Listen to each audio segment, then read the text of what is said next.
run this thing. Hey, Salakia. The brother didn't go live. He's saying that live ain't got no sound. You're not live. That's why his shirt is gray and mine is black. Watch out, yo. Watch out. Get out the way. His brother's mad at him. It got me looking stupid. Because we got no captains on the scene. You got soldiers. You're not live. He was looking at the screen too. Hey, Salakia, Israel. Unbelievable. You can't make this up. Hey, Salakia for that. Brothers are still learning how to run this thing. But this is what Yahweh Shah told his disciples to pray for. Pray for laborers. So brothers have to get this spirit upon them. Brothers have to pray for the spirit to come upon them to go out here and labor. Watch out. Kum Yashala. My favorite lesson, and it starts like this. Keep talking to the people, man. Amen. So we have to remember our first love. Can you teach, man? We have to remember our first love coming into this. We have to be those men that were prophesied to come, that generation that was prophesied to come in 2nd Ezra chapter 1. A generation who had not seen miracles, who had not seen the prophets, but will believe the things written. And you show your faith by your works.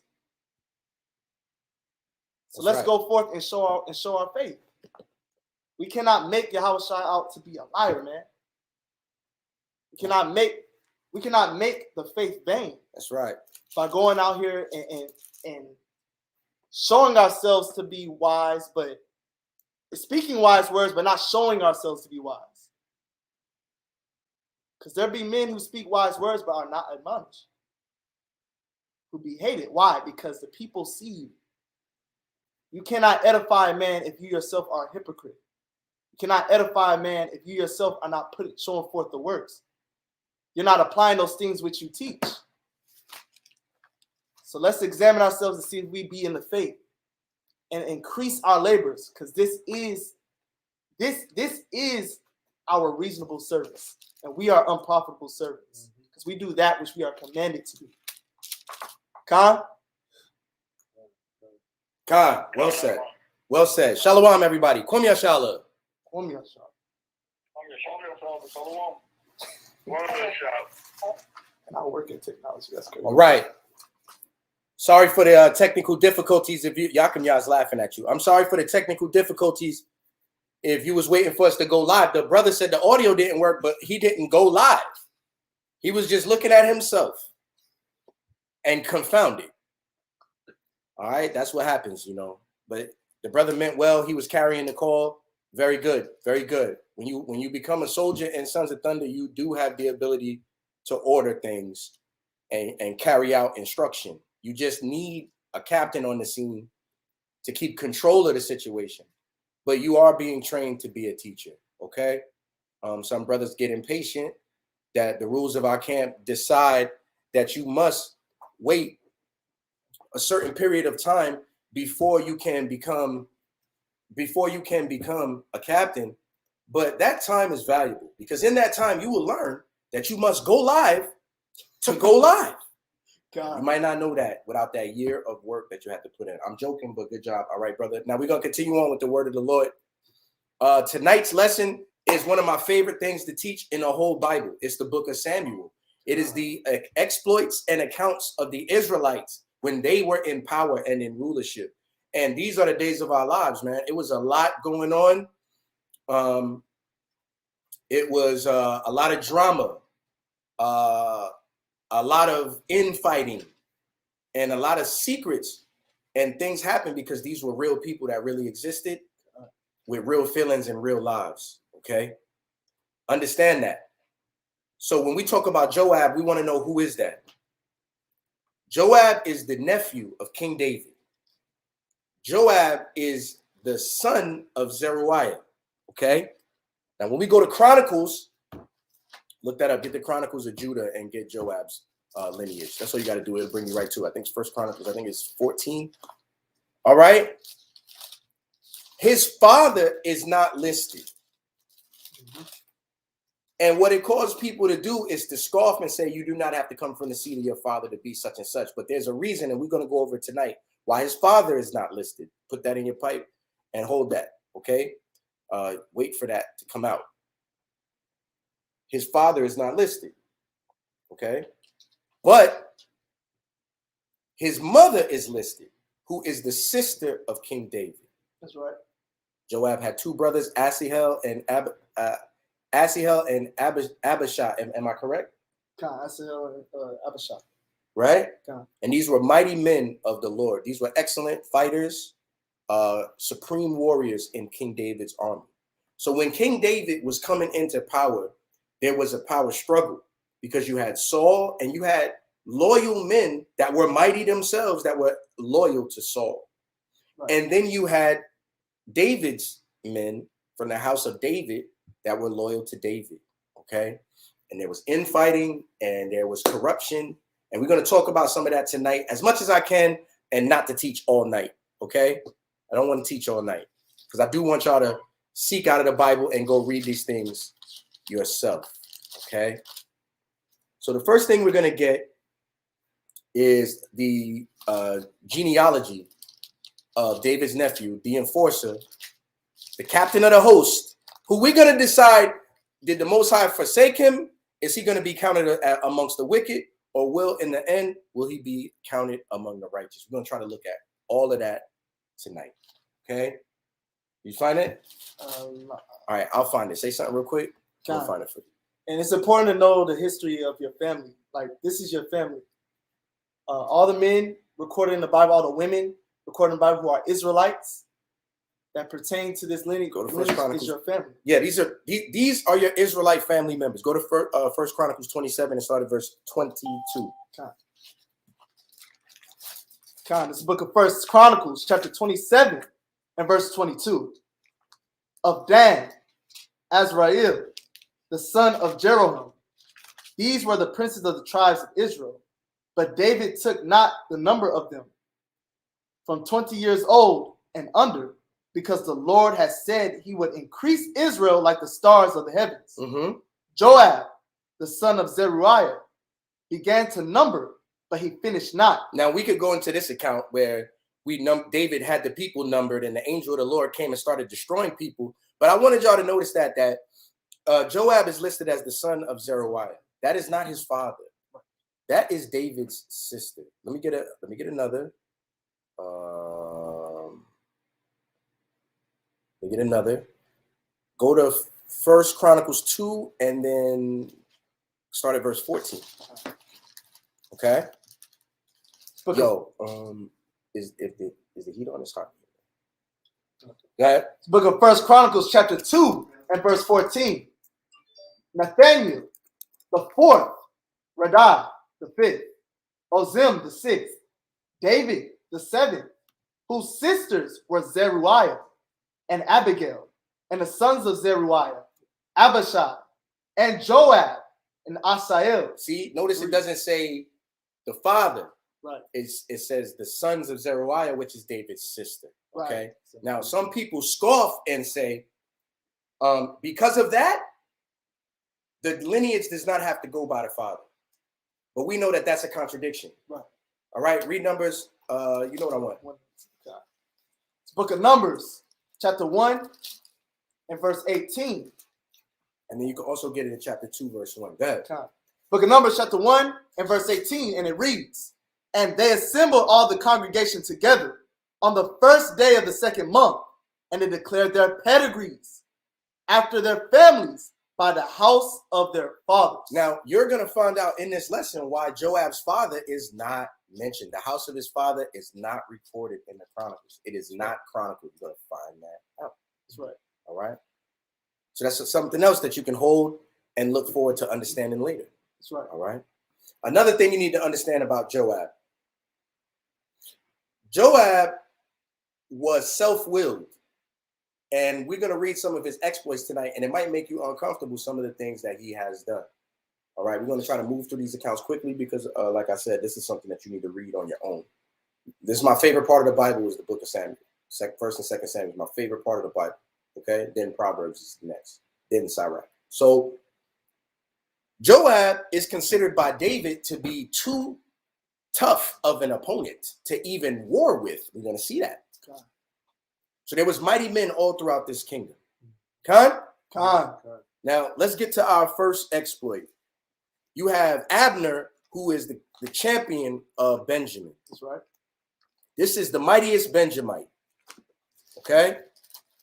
Abner is what you would call the captain of the host of the Benjamites. That's right. Okay? Give me 2 Samuel and start at no.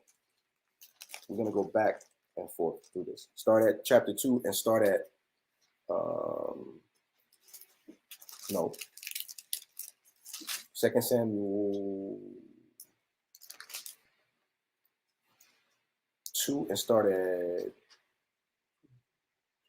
13. Book of 2 Samuel. All right, this is your first precept. 2 Samuel 2 and 13. This is the exploit of Joab. You're going to learn about his character here and how respected he was as an opponent right here. That's right. And then you're going to also learn about how mighty Abner was too. Read. 2 Samuel chapter 2 and verse 13. And Joab, the son of Zeruiah, and the servants of David went out and met together by the pool of Gibeon. And they sat down, the one on the one side of the pool, and the other on the other side of the pool. And Abner said to Joab, let the young men now rise and play before us. And Joab said, let them arise. Then there arose and went over by number 12 of Benjamin, which pertained to Ishbosheth, the son of Saul, and 12 of the servants of David. Now, Ishbosheth would be next in line after Saul to be king. When Saul dies, Ishbosheth would be the next. Right. All right. We know that Saul was killed and then David was to be next. You know, Saul, the spirit of the Lord left him, his protection left. And after that, Saul died. Now, David is supposed to be next, but wait a minute. It's not just going to be a clean transfer of power to the house of David straight from Benjamin and their lineage being in rulership. Ishbosheth is preparing himself to be king. And you're also going to see that happen with Solomon and his brother. That's right. All right, go ahead. And they caught every one his fellow by the head and thrust his sword in his fellow's side. So now the Israelites said, let us play together, but they wasn't playing no games. They was really going to war with each other. You had the house of Benjamin and the house of Judah, and there were swords raised against each other. Okay? That's right. Can you close it? All right. Go ahead. So they fell down together. Wherefore that place was called Helkath Hazurim, which is in Gibeon. And there was a very sore battle that day. And Abner was beaten, and the men of Israel before the servants of David. And there were 3 sons of Zeruiah, there Joab, and Abishai, and Asahel. And Asahel was as light of foot as a wild roe. And Asahel pursued after Abner, and in going he turned not to the right hand nor to the left hand. So here you have the children of Israel were fighting with each other at the pool of Hebron. The children of David began to seize the power seat and were defeating the men of Benjamin. Now you have Joab's little brother, Asahel, a young man. He's pursuing after Abner, who is the champion, the toughest fighter of the house of Benjamin. Right. He's the captain, the grand champion, the toughest man. Joab is the grand champion of Judah. Wait, of course you have David, but again, you have Joab standing right there. You can't see either of them, but you definitely can't see Joab. Right.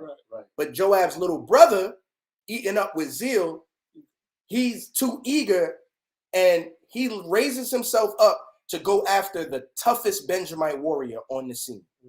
And Abner is a noble brother. Right. You might be asking yourself, what's noble about provoking the Israelites to fight in a challenge, right? Now, you provoke the Israelites to fight in a challenge, and then upon doing that, they start killing each other. What's noble about that? That's what I'm trying to tell you. The change of power was not going to be, oh, you guys are just going to take over? Right. No, the lineage is going through Benjamin. Right. But we tough too. Right. And the Lord is with David. Right. Or let's see. Right. Let's let our men compete with each other. Right. And then Jake getting carried away, we started bringing the swords out. I guess hands wasn't enough. You could imagine it in your mind. Some of them was probably wrestling. Somebody got slammed. He don't like that. Now 2 more, and then the swords come out. Now let's see. And then the house of Judah got the best of them. Mm-hmm. And then you have Asahel. It says that his feet were like a wild roe. This was one of the fastest footmen.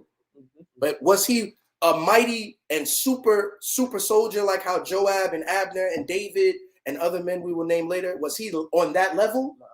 Not so. Nor as experience. All right, read that again, 18. And then we're going to swap you out. We're going to get Malachi in here. Verse 18.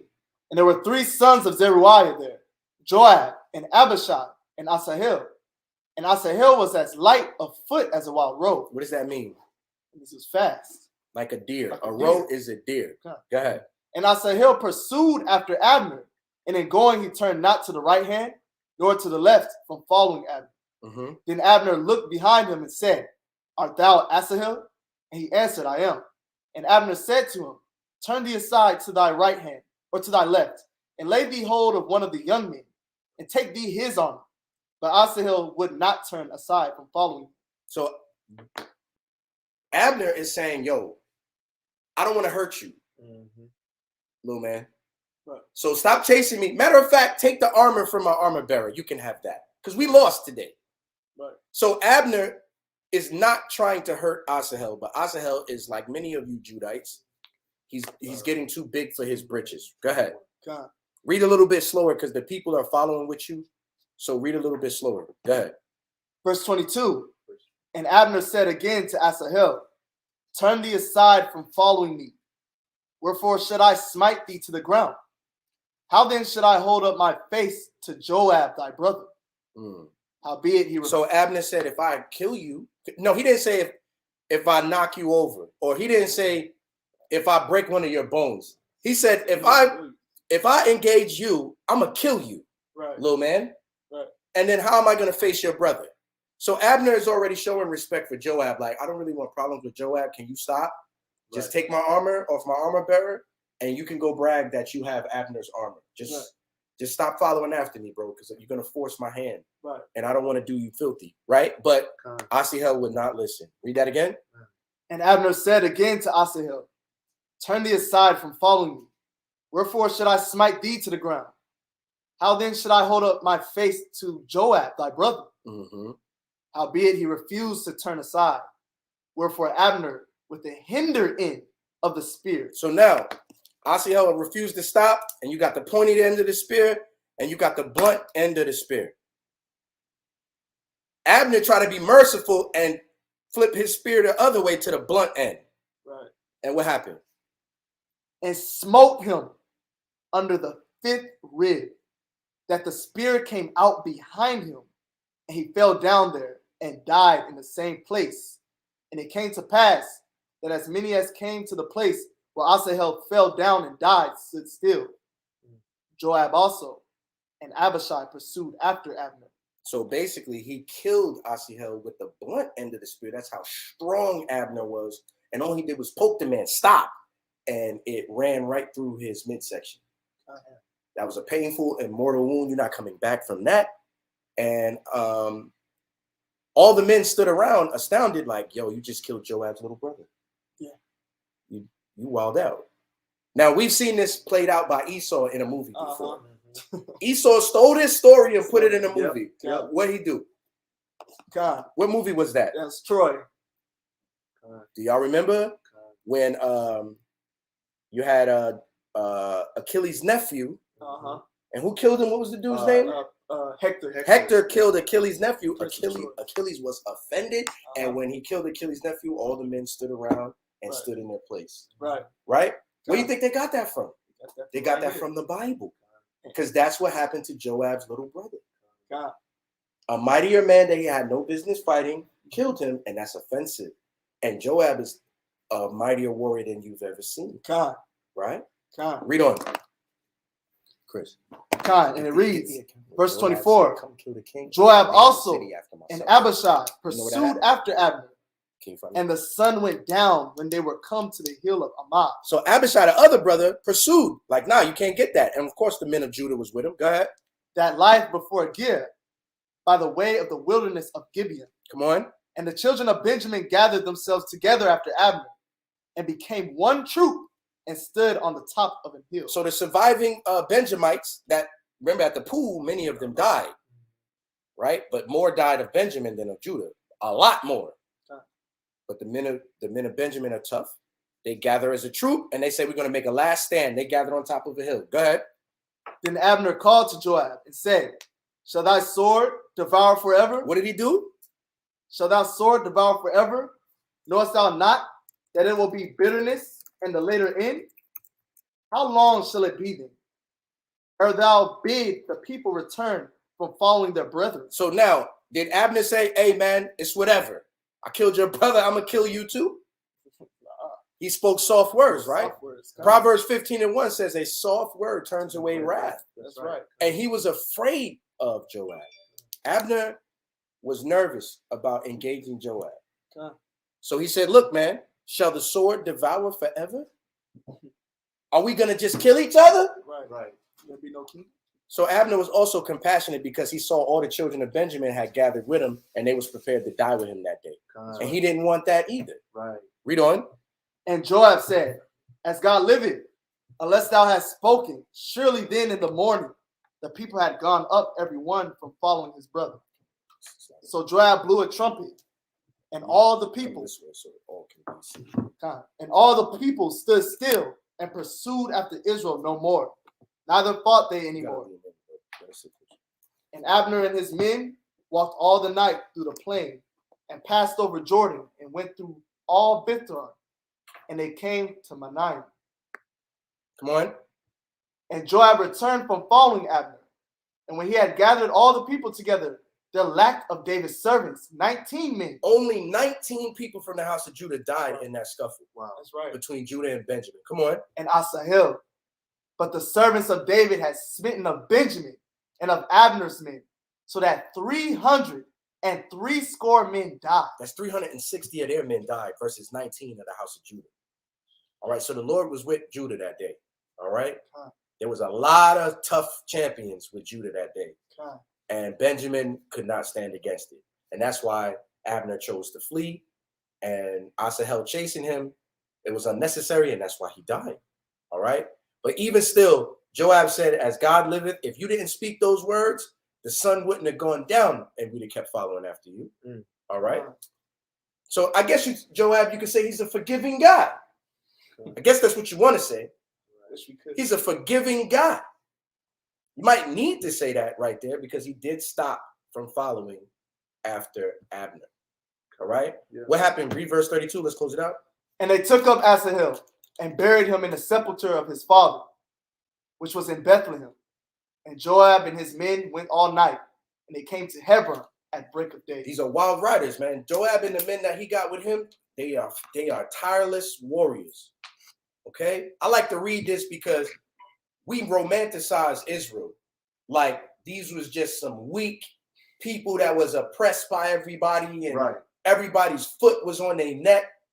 But when you read about the house of David, the Israelites were the most dangerous people on earth and the toughest, most relentless soldiers you've ever seen. It says Joab and his men went all night until they came to Hebron.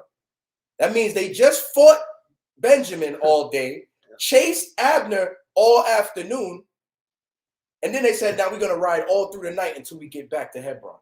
Right. And that's the kind of soldiers you're dealing with. Go ahead. And their forefathers, man, in the time where our people were coming out of the wilderness, when Joshua sent forth the spies, the harlot of the city that our people were about to conquer, she said, I heard of the terror of your people, and my heart fell. She was afraid because the whole earth, all the land of Canaan knew, yo, the Israelites coming, they about to destroy us. Yes. They got the God of Israel who destroyed Egypt. Right. And what's sad about this is Israel versus Israel. Yeah. You see? So even back then in David's kingdom, we hadn't figured it out how to be brothers. Read chapter 3 and read verse 1 so that people understand. Go ahead. This is book of 2 Samuel, chapter 3 and verse 1. Now there was long war between the house of Saul and the house of David. But David waxed stronger and stronger, and the house of Saul waxed weaker and weaker. That's what you need to understand. There was long war between the house of David and the house of Saul. They did not want to relinquish the power. You are the king of Israel. Right. Saul, your sons after you is waiting to become king, and you done went and talked to some witch. And the Most High said, I'm not dealing with you. I'm not going to talk to you no more. I told you to kill the Amalekites. You won't do it.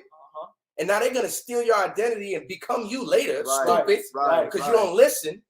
And now you're going to go talk to some witch trying to figure out what to do, and you're definitely not supposed to do that. So I'm going to let you die before the Philistines. Right? You got to read the book of Samuel. You got to know what happened. I'm summarizing.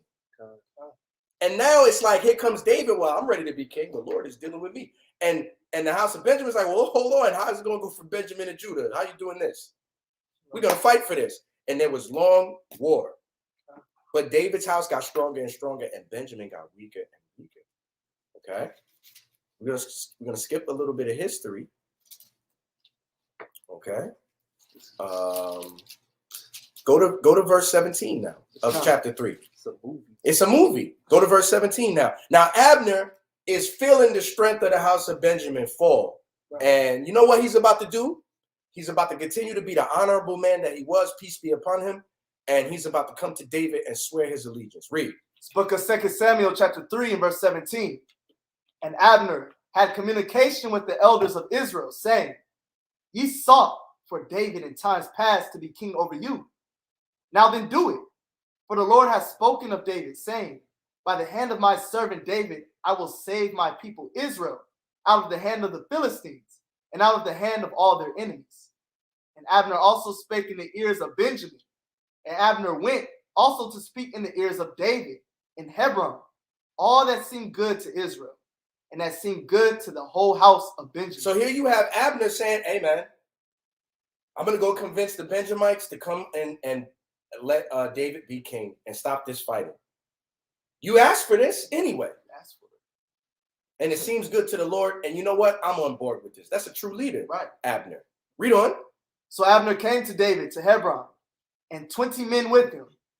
And David made Abner and the men that were with him a feast. Mm-hmm.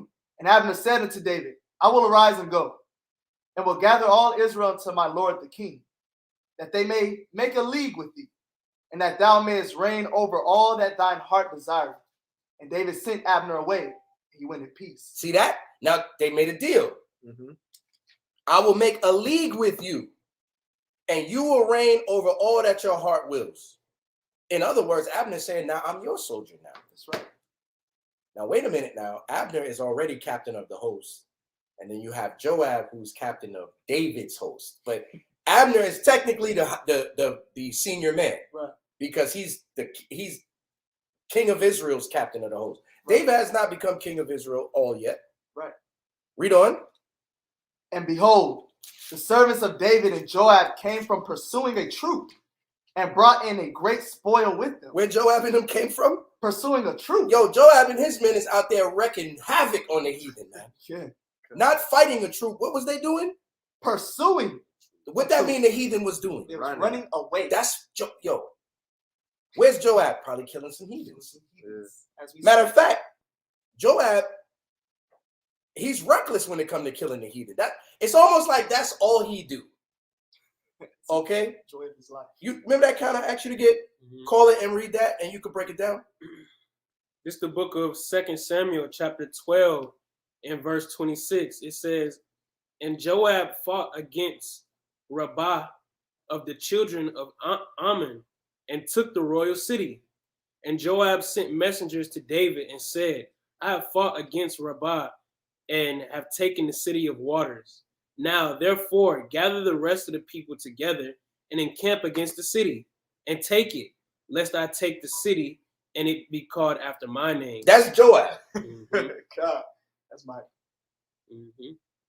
Joab wasn't playing. He told David, you come down here, man. David knew he wasn't playing either. Yeah, you come down here and kill this king, because I'm going to name the city after. If I do it, I'm going to name the city after myself. Right? Right. It's more? God. Go ahead. And David gathered all the people No, together. David didn't do that. And David gathered all the people together and went to Rabbah and fought against it and took it. Because he knew Joab ain't playing. Joab was always somewhere slaying some heathens. Read God. 1 Kings 11 and 16. Oh, you continue reading that. You get that. This the actual David now. And he took their king's crown from off his head, and weight whereof was a talent of gold with the precious stones, and it was set on David's head, and he brought forth the spoil of the city in great abundance. Mm-hmm. A talent is very heavy. It's a few pounds. So the king's crown of was it Ammon? Yeah. It was an expensive piece, man. And David said, I'm gonna take that, put that on my head. Mm-hmm. And then he spoiled the city. But Joab was out there pursuing that truth, man. He was out there wreaking havoc, and David just come clean it up. Watch, read this. This book of 1 Kings chapter 11 and verse 15. What that say? For it came to pass when David was in Edom, and Joab, the captain of the host, was gone up to bury the slain, after he had smitten every male in Edom. What did Joab do? Smote every male in Edom. For how long? For 6 months did Joab remain there with all Israel, until he had cut off every male in Edom. Now that doesn't mean every single individual male, because the next verse says what? The Hadad fled. Now Hadad is an Edomite that survived and ran away. Yes, sir. Okay, but when it says he's smitten every male in Edom, that was every male willing to fight. God.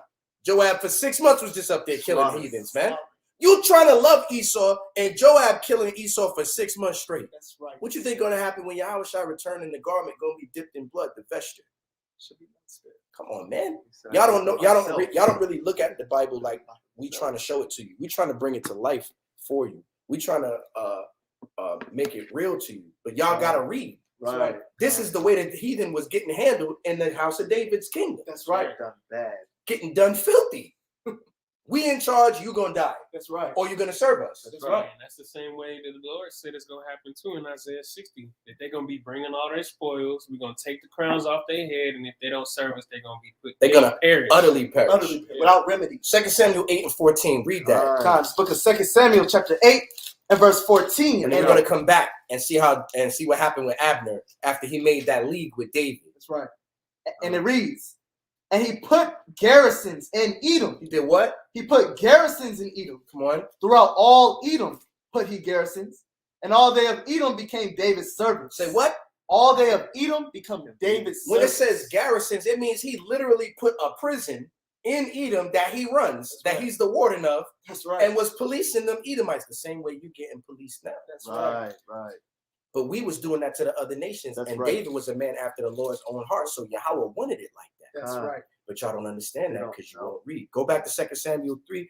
Yo, man, this is what we going back to. This is why we do camp and repent and fast and change our ways That's right. and teach the scriptures so that we could go back to being in charge. That's right. Read 2 Samuel 3. Start back at 22. Yeah. Book of 2 Samuel chapter 3 and verse 22. And behold, the servants of David and Joab came from pursuing a troop and brought in a great spoil with them. But Abner was not with David in Hebron, for he had sent him away. He was gone in peace. Come on. When Joab and all the host that was with him were come, they told Joab, saying, Abner, the son of Ner, came to the king. He had sent him away, and he is gone in peace. Then Joab came to the king. Now, see, that's Israelites instigating. Uh-huh. Like, Joab, Abner was here, and David sent him away in peace. Nigga, killed your brother. He was here. Could have been me. Could have been me. You know, Yeah, yeah. Could have been me. Wouldn't have been me. And you know, Joab was probably always mumbling about it. I can't wait till I get Abner owe me that. I'm gonna take it back in blood. He owe me that. Kill my little brother. Every time he think about his little brother, he probably, Abner, I'm gonna break your neck when I catch you, man. Uh-huh. Right? So what the Israelites say? They said Abner the son of Ner was it. Like they spicing it up. Uh-huh. And David sent him away in peace. So it wasn't just Joab that had that revenge in his heart. It was several Israelites that ain't like that. Yeah. Mm-hmm. But they was defying David because David was in charge. That's right. And if David sent him away in peace, you're supposed to be riding with that. Right. Some of you brothers That's can't right. keep order. That's right. Some of you, we've been teaching this for weeks. God. Some of you brothers can't keep order. What's the difference between you and what Joab is about to do if we send an order down from on top, but you're going to do your own thing? And you got your own little league inside the camp. You're doing the same thing. Read. Then Joab came to the king and said, what hast thou done? Behold, Abner came unto thee. Why is it that thou hast sent him away? He is quite gone. And now Joab stepped to his uncle and said, look, man, yo, what you do that for? Now, that's not the first time Joab said, what you do that for? When David numbered the people, Joab said, why are you doing this? Mm-hmm. Joab was a confidant to David as well. Okay. All right. But never did Joab buck a command from David. Right. But you're about to see what he did here, and it was off. Read. Thou knowest Abner, the son of Ner, that he came to deceive thee, and to know thy going out and thy coming in, and to know all that thou doest. Now he's just thinking like a warrior. You think this dude came up here to wish you peace, man? That was his eyes evil towards his own brother, because Abner was sincere.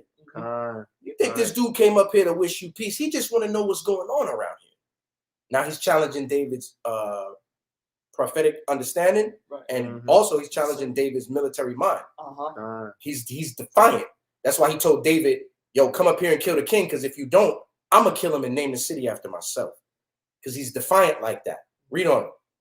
And when Joab was come out from David, he sent messengers after Abner, which brought him again from the well of Sarah. But David knew it not. So he went behind David's back and sent messengers. Yo, tell Abner to come back. He probably told the messengers to say, David wants you. Right. Watch, read on.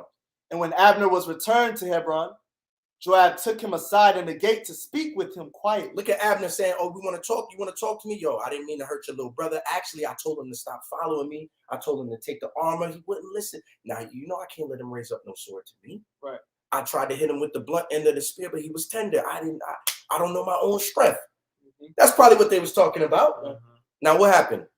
And smote him there under the 5th rib, that he died, for the blood of Asahel, his brother. So he took Abner aside to speak with him quietly, and Abner went willingly and died there. Give me Sirach 8 and 16. You read that. You stay where you at. So the Bible gave you a warning not to do nothing like that. That's right. Joab would be what we would call a man, a bloodthirsty man. You know who he remind me of? Rico. From Paid in Full? Yeah. You got soldiers for it. You gotta use them. Right? Yeah. But how did that end? See? Yeah. Read. You said 8 and what? 16. It's the book of Sirach, chapter 8 and verse 16. What the Lord said. Strive not with an angry man. Do what? Strive not with an angry man. Come on. And go not with him into a solitary place. Do what? Go not with him into a solitary place. Why? For blood is as nothing in his sight. Because you're going to die over there. All right? So now, because he went with Joab to a solitary place, he died. We get that. Who learned you that? Now, read verse 28. Come on. We gotta go fast, but we can't, because you know what? We might not be able to take questions tonight. It take a long time to teach this. Go ahead. And afterward, when David heard it, he said, I and my kingdom are guiltless before the Lord forever from the blood of Abner, the son of Ner. Amen. David said, me and the house of David are guiltless for the death of Abner, because I have nothing to do with that. That's also David speaking to the character of Abner and saying that man did not deserve to die. Right. And I believe David. Read on. Let it rest on the head of Joab and on all his father's house. And who? And all his father's house. This is why Joab's father is not mentioned in the lineage. And they call him the son of Zeruiah, which is, they name him after Joab, after David's sisters. But his father is not mentioned. That's your fault, Joab. Because David is a prophet, and what he says is inspired by the Most High. Read on. And let there not fail from the house of Joab one that have an issue. So now he said he's putting a curse up on Joab. You're going to have children that are deformed. That's an issue. Read. Or that is a leper. You're going to have children that are lepers. Come on. Or that leaneth on a staff. They're going to have, they're not going to be able to walk properly. Come on. Or that falleth on the sword. And your children are going to die by the sword. Come on. Or that lacketh bread. And some of them are going to starve to death. David sent up that kind of curse on his nephew for killing Abner. So we should be offended that he killed Abner because David was offended. Now some of you are going to come back. Now, how come David wasn't that offended when Uriah got killed? Because he asked Joab to send the order. That's who was asked to fall back from the fighting and leave Uriah out there at the hottest part of the battle. David told that to Joab, and Joab carried that out. So now we could say, well, that's a little hypocritical, right? So now what we have to do is, instead of criticizing our forefathers, let's leave room for repentance. Read on. So Joab and Abishai, his brothers, slew Abner. And Abishai is named in that. Now, earlier when we was reading the telling of it, it didn't say Abishai was there. So Abishai probably grabbed Abner and held him from behind. Yeah, we got you from my little brother. And that's how Joab was able to get to stab him. Go ahead. Hey, it said Abner came with 20 men.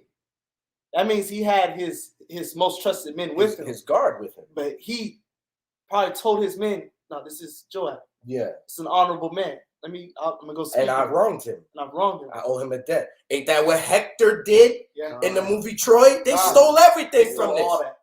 Hector tried to reason with Achilles. I didn't know it was you. That's what he told. Let us be buried, and and Achilles like, I don't have none of that. Right. And but that character is Joab. It is. They stole that from your family's records. Read on. God, because he had slain their brother Asahel at Gibeon in the battle. And David said to Joab and to all the people that were with him, rend your clothes and gird you with sackcloth and mourn before Abner. And King David himself followed the bier. The bier. That's the mourning party. Read on. And they buried Abner in Hebron. And the king lifted up his voice and wept at the grave of Abner. And all the people wept. David is hurt that Abner died. He had plans for Abner. Read. And the king lamented over Abner and said, died Abner as a fool died. And he called Abner a fool. He said he died the way a fool would die. Why? Because you're not supposed to go to a solitary place with a man who's furious. Right. You should know better than that. Read Sirach 38:16. This is the book of Sirach, chapter 38, in verse 16. That's what you said? And it reads, my son, let tears fall down over the dead and begin to lament as if thou hadst suffered great harm thyself, and then cover his body according to the custom and neglect not his burial. See, that's what happened. So David wept like he was supposed to weep over an honorable man, and then he made sure he was buried, which is according to the custom. So David was in order in doing that. Read on, 34. Thy hands were not bound, nor thy feet put in fetters. As a man falleth before wicked men, so fellest thou. He said you fell like a man who falleth before a wicked person because you went unassuming. You didn't go to fight and be beaten in battle. Right. You was murdered. You got slain. And that displeased David greatly. Now, David was so angry, right? He was fasting. Now read verse 39. Verse 39. And I am this day weak, though anointed king, and these men, the sons of Zeruiah, be too hard for me. The Lord shall reward the doer of evil according to his wickedness. Now he said the sons of Zeruiah are too tough for me, man. I'm not going to raise up my sword to Joab to get retribution for Abner, because him and his brother might get me. I'm weak today, even though I'm anointed king, because these guys are too much of a problem for even me to kind of sort out. I got to live with these guys. That's who you're dealing with when you're talking about Joab, okay, and his brother. Give me 2 Samuel 12 and 28. That's what I just read. You read that already? 2 Samuel 19 and 6. The book of 2 Samuel chapter 19 and verse 6, and it reads, and that thou lovest thine enemies and hatest thy friends, for thou hast declared this day that thou regardest neither princes nor servants. For this day I perceive that if Absalom had lived and all we had died this day, then it had pleased thee well. Why did Joab say that? We're going to get to it. God. Now, why would he say that the sons of Zeruiah be too hard for me? And now you understand why, because they can talk to David any kind of way. But you don't understand that yet, because we're going to have to read that account, okay? Let's just understand quickly for educational purpose how David broke the lineage of Saul and became king. Read chapter 4, 2 Samuel chapter 4. And start at verse 1. Book of 2 Samuel chapter 4 and verse 1. And it reads, and when Saul's son heard that Abner was dead in Hebron, his hands were feeble, and all the Israelites were troubled. And Saul's son had 2 men that were captains of bands. The name of the one was Banah, and the name of the other Rechab, the sons of Ramon, a Beerothite of the children of Benjamin. He's a what? A Beerothite of the children of Benjamin. Come on. For Beeroth also was reckoned to Benjamin. So when you see somebody called a ite anything, right, he's still an Israelite. Right. Stop being stupid. If he's called a ite Right. anything, he is still an Israelite. Right. That Bible just said it right there. Read on. And the Beerothites fled to Gittim and were sojourners there until this day. Come on. And Jonathan, Saul's son, had a son that was lame in his feet. He was 5 years old when the tidings came of Saul and Jonathan out of Jezreel. And his nurse took him up and fled. And it came to pass, as she had made haste to flee, that he fell and became lame. And his name was Mephibosheth. Mephibosheth. So he was lame in his feet because his swaddling nurse picked him up and dropped him when he was little. And he never recovered from that. You know, they didn't have ways to set your bones if your bones shattered. Now we could put pins in your leg. Israel ain't have that. Yeah. Right? A prophet might could heal you, but if you ain't have that, you know, you would just never be the same. Your leg heal how it healed. Right. And you suffer. All right? Now, read on. And the sons of Ramon, the Beerothite, Rechab and Banah, went and came about the heat of the day to the house of Ishbosheth, who lay on a bed at noon. Ishbosheth is Saul's next in line son to be king. That's right. Read. And they came thither into the midst of the house, as though they would have fetched wheat, and they smote him under the 5th rib. And Rechab and Banah, his brother, escaped. So Benjamin killed Benjamin. Right. They ended the king's seed line of who should be next subsequently, so that David could come in. That was a murder. All right. That's right. Read on. When they came into the house, he lay on his bed in his bedchamber, and they smote him and slew him and beheaded him and took his head and got them away through the plain all night. Read. And they brought the head of Ishbosheth unto David to Hebron, and said to the king, Behold, the head of Ishbosheth, the son of Saul, thine enemy, which sought thy life. And the Lord hath avenged my lord the king this day of Saul and of his seed. Come on. And David answered Rechab and Banah, his brother, the sons of Ramon, the Beerothite, and said unto them, As the Lord liveth, who hath redeemed my soul out of all adversity, when one told me, saying, Behold, Saul is dead, thinking to have brought good tidings. If you knew the account, when Saul died, an Amalekite came to David and said, I killed Saul so that you could be king. Reward me. And David said, you touched the Lord's anointed, and killed that Amalekite. Now look, someone else tried the same thing. They killed Saul's son and brought his head to David. Like, reward us. We made it so that you can be king. And look what happens. Read. I took hold of him and slew him in Ziklag. Who thought that I would have given him a reward for this tidings? How much more when wicked men have slain a righteous person in his own house upon his bed? Shall I not therefore now require his blood of your hand and take you away from the earth? And David commanded his young men, and they slew them and cut off their heads and their feet and hanged them up over the pool in Hebron. Which where the men were fighting. Come on. But they took the head of Ishbosheth and buried it in the sepulchre of Abner in Hebron. And Ishbosheth was buried where Abner was buried. Right. Just his head. That was all he had. All right. So David is not complicit to murder. That's right.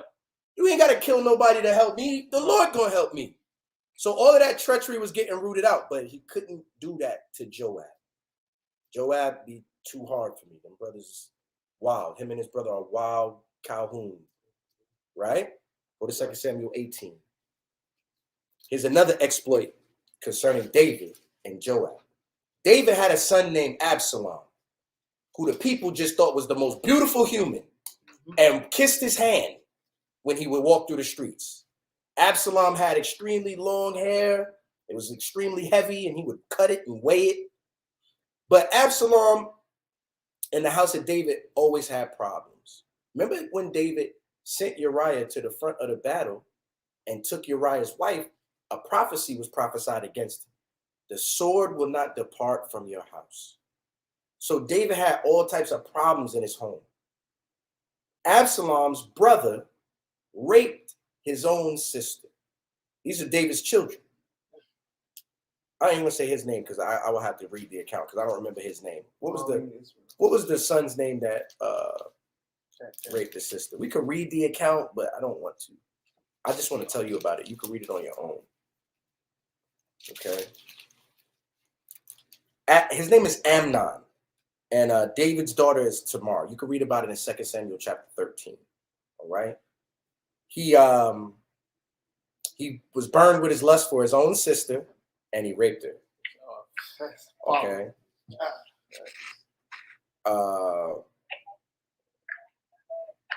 Am I right? That was Amnon that did that, right? Amnon. Read 2 Samuel 13 and 12. I got to read it now. I had no choice. And whoever called in, you being rude, please mute your phone. I'm going to mute you.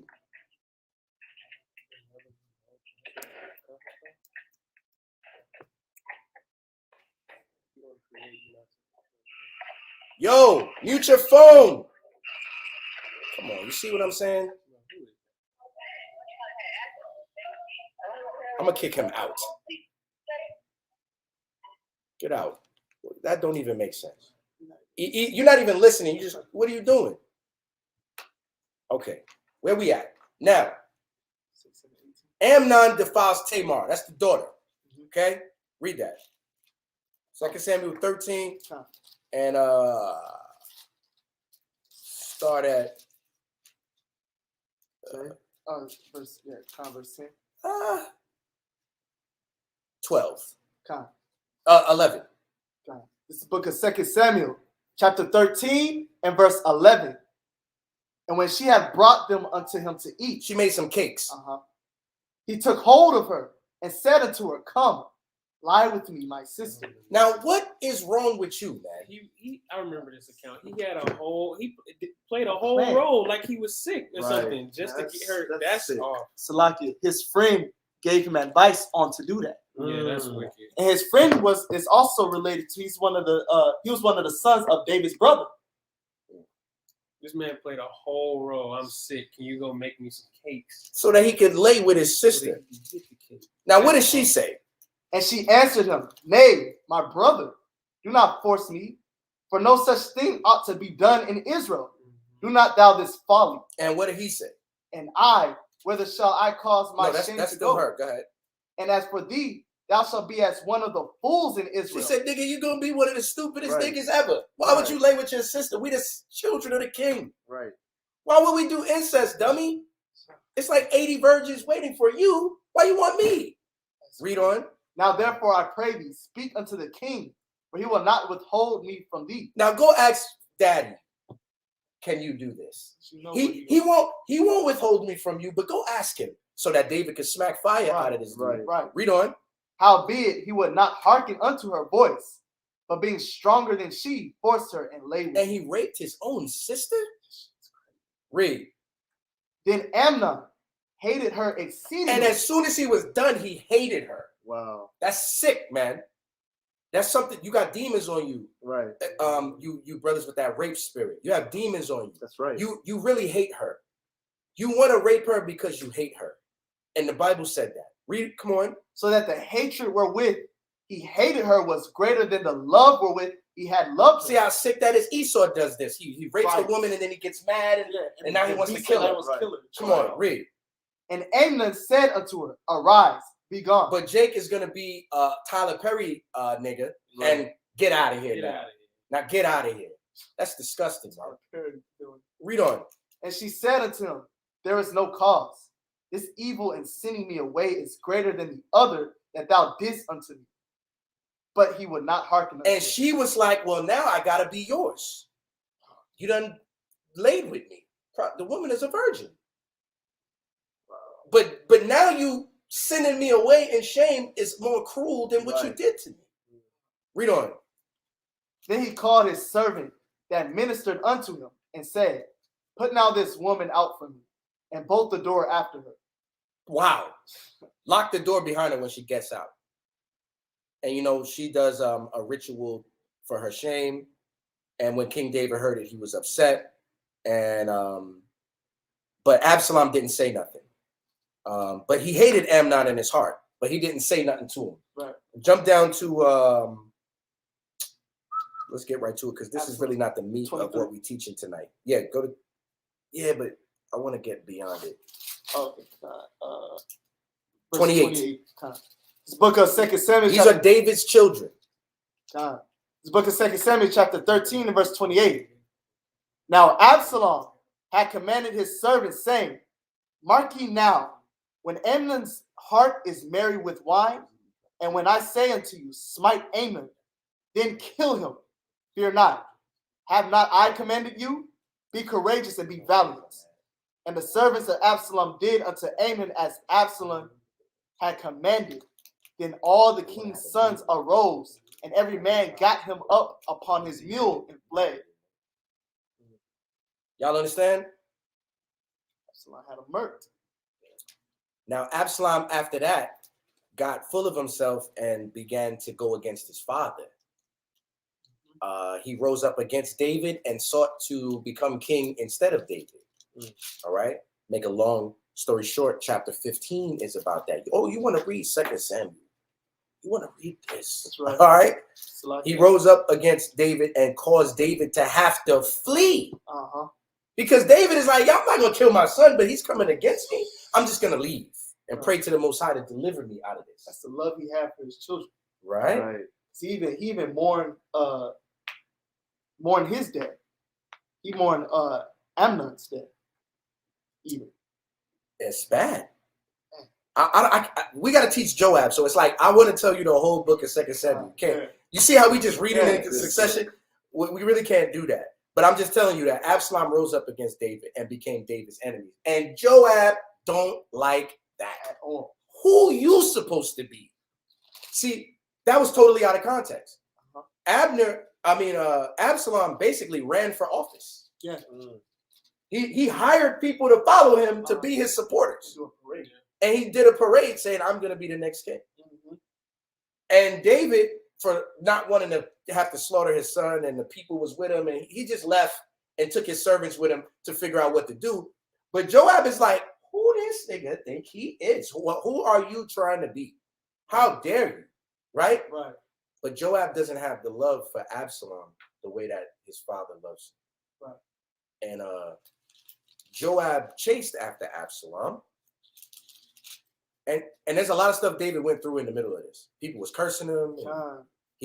That's what a lot of the Psalms are about, from chapter 15 to chapter 18. A lot of the Psalms are about that, when David fled from Absalom. And he was suffering because the people was judging him and saying evil things about him. One dude was throwing rocks at him and sending up curses on him. One of Saul's sons. That was one of Saul's sons. Like, yo, man, that's Israel for sure, man. You killed my brother who was next. How dare you? My house. Now, Joab found out what Absalom was doing and said, "We're gonna kill this guy." That's who he is. But he felt, I'm doing this for David. We're gonna read it. 2 Samuel 18 and start at verse 1. Got it. God, this book of 2 Samuel chapter 18 and verse 1. And David numbered the people that were with him, and set captains of thousands and captains of hundreds over them. And David sent forth a third party out of the people under the hand of Joab, and a third part under the hand of Abishai, the son of Zeruiah, Joab's brother, and a third part under the hand of Ittai, the Gittite. And the king said unto the people, I will surely go forth with you myself also. But the people answered, Thou shalt not go forth. For if we flee away, they will not care for us. Neither if half of us die, will they care for us. But now thou art worth 10,000 of us. Therefore now it is better that thou succor us out of the city. The king said unto them, What seemeth you best I will do. And the king stood by the gate side, and all the people came out by hundreds and by thousands. Come on. And the king commanded Joab and Abishai and Ittai saying, "Deal gently for my sake with the young man, even with Absalom." And all the people heard when the king gave all the captains charge concerning Absalom. So David said, okay, now it's time to stop running. We about to take our city back. But Joab, listen, bro. Deal gently with my son. Right. And he said it in the sight of the people so that they heard him say that. Read on. So the people went out into the field against Israel, and the battle was in the wood of Ephraim, where the people of Israel were slain before the servants of David. And there was there a great slaughter that day of 20,000 men. Absalom caused 20,000 men to die. Come on. For the battle was there scattered over the face of all the country. And the wood devoured more people that day than the sword devoured. And Absalom met the servants of David. And Absalom rode upon a mule, and the mule went under the thick boughs of a great oak, and his head caught hold of the oak. I told you Absalom had this ridiculously long hair. So while he was trying to flee from David's men, he flew into a thicket, and the tree thickets grabbed his hair while he's on the mule riding, and he got caught up. Right now, some of y'all say, "Well, that's ridiculous. He could just pull himself down." He's in the thicket, bro. So now all of his hair is caught tangled in these trees, but he's also fleeing from someone. So he's making it worse. So now that's how he got caught. It doesn't mean that he couldn't eventually get out. He just got caught like that. Read on. And he was taken up between the heaven and the earth, and the mule that was under him went away. So he got caught in midair. He got yanked off the mule because his hair got caught in the thicket. Read. And a certain man saw it and told Joab and said, "Behold, I saw Absalom hanged in an oak." And Joab said unto the man that told him, "And behold, thou sawest him, and why didst thou not smite him there to the ground?" See, that's the problem. Now, he already been told by David, deal gently with my son. But you already see what's on. He got murder on his mind. He said, you seen this guy and you ain't kill him? Read. And I would have given thee 10 shekels of silver and a girdle. I'd have paid you to kill that dude. Now, do y'all think that Joab is about to deal gently with Absalom when he catch him? It's already in his heart to murder. Read. And the man said unto Joab, "Though I should receive 1,000 shekels of silver in my hand, yet would I not put forth mine hand against the king's son." You could give me 1,000 shekels of silver. How am I going to hurt the king's son? And didn't the king tell Joab, yo, deal gently with my son? Meaning, bring him back to me. That's right. Read. For in our hearing, the king charged thee and Abishai and Ittai, saying, "Beware that none touch the young man Absalom. Otherwise, I should have wrought falsehood against mine own life. For there is no matter hid from the king. And thou thyself wouldst have set thyself against me." That's a great answer. Yo, he saved his own life. Because if he'd have answered that question wrong, Joab would have killed him. He said, you seen the enemy of Judah and you didn't kill him? I'd have gave you 10 shekels of silver and a girdle. And if the dude would have said, well, I didn't want to, Joab probably would have slain him right there. But he said something that made sense. He answered with wisdom. He said, the king says, don't do it. I would be setting myself up to die by killing him when the king said to you and all of us, don't hurt him. And then, since I'm against the king, you would have been against me. Right. And I don't want that. Right. That's the right answer. Read on. Then said Joab, "I may not tarry thus with thee." And basically, that's Joab saying, all right, good answer, move now. Right? God. All right, good answer. I'm not going to hurt you, but get out the way. Read. And he took 3 darts in his hand, Which is short spears, and thrust them through the heart of Absalom, while he was yet alive in the midst of the oak. He killed Absalom right away. Joab is not playing. That's what I'm saying. This dude, it was not wise for Absalom to rise up against David because now you've made Joab your enemy. This is what the dude just said. Right. If I'm against David, you are against me. And Right. don't nobody want to smoke with you. No, Read on. Not yet. Read on. God. And 10 young men that bare Joab's armor compassed about and smote Absalom and slew him. So, and then 10 young men came and they stuck him too. Read. And Joab blew the trumpet, and the people returned from pursuing after Israel, for Joab had held back the people. And Joab held the people back. He was in charge. He told the people to go or stop. Everybody was afraid of Joab, even David to a degree. Right? This is Joab the enforcer. This is the toughest Judite warrior we've seen outside of David. Okay? He was the captain of the house of Judah's host.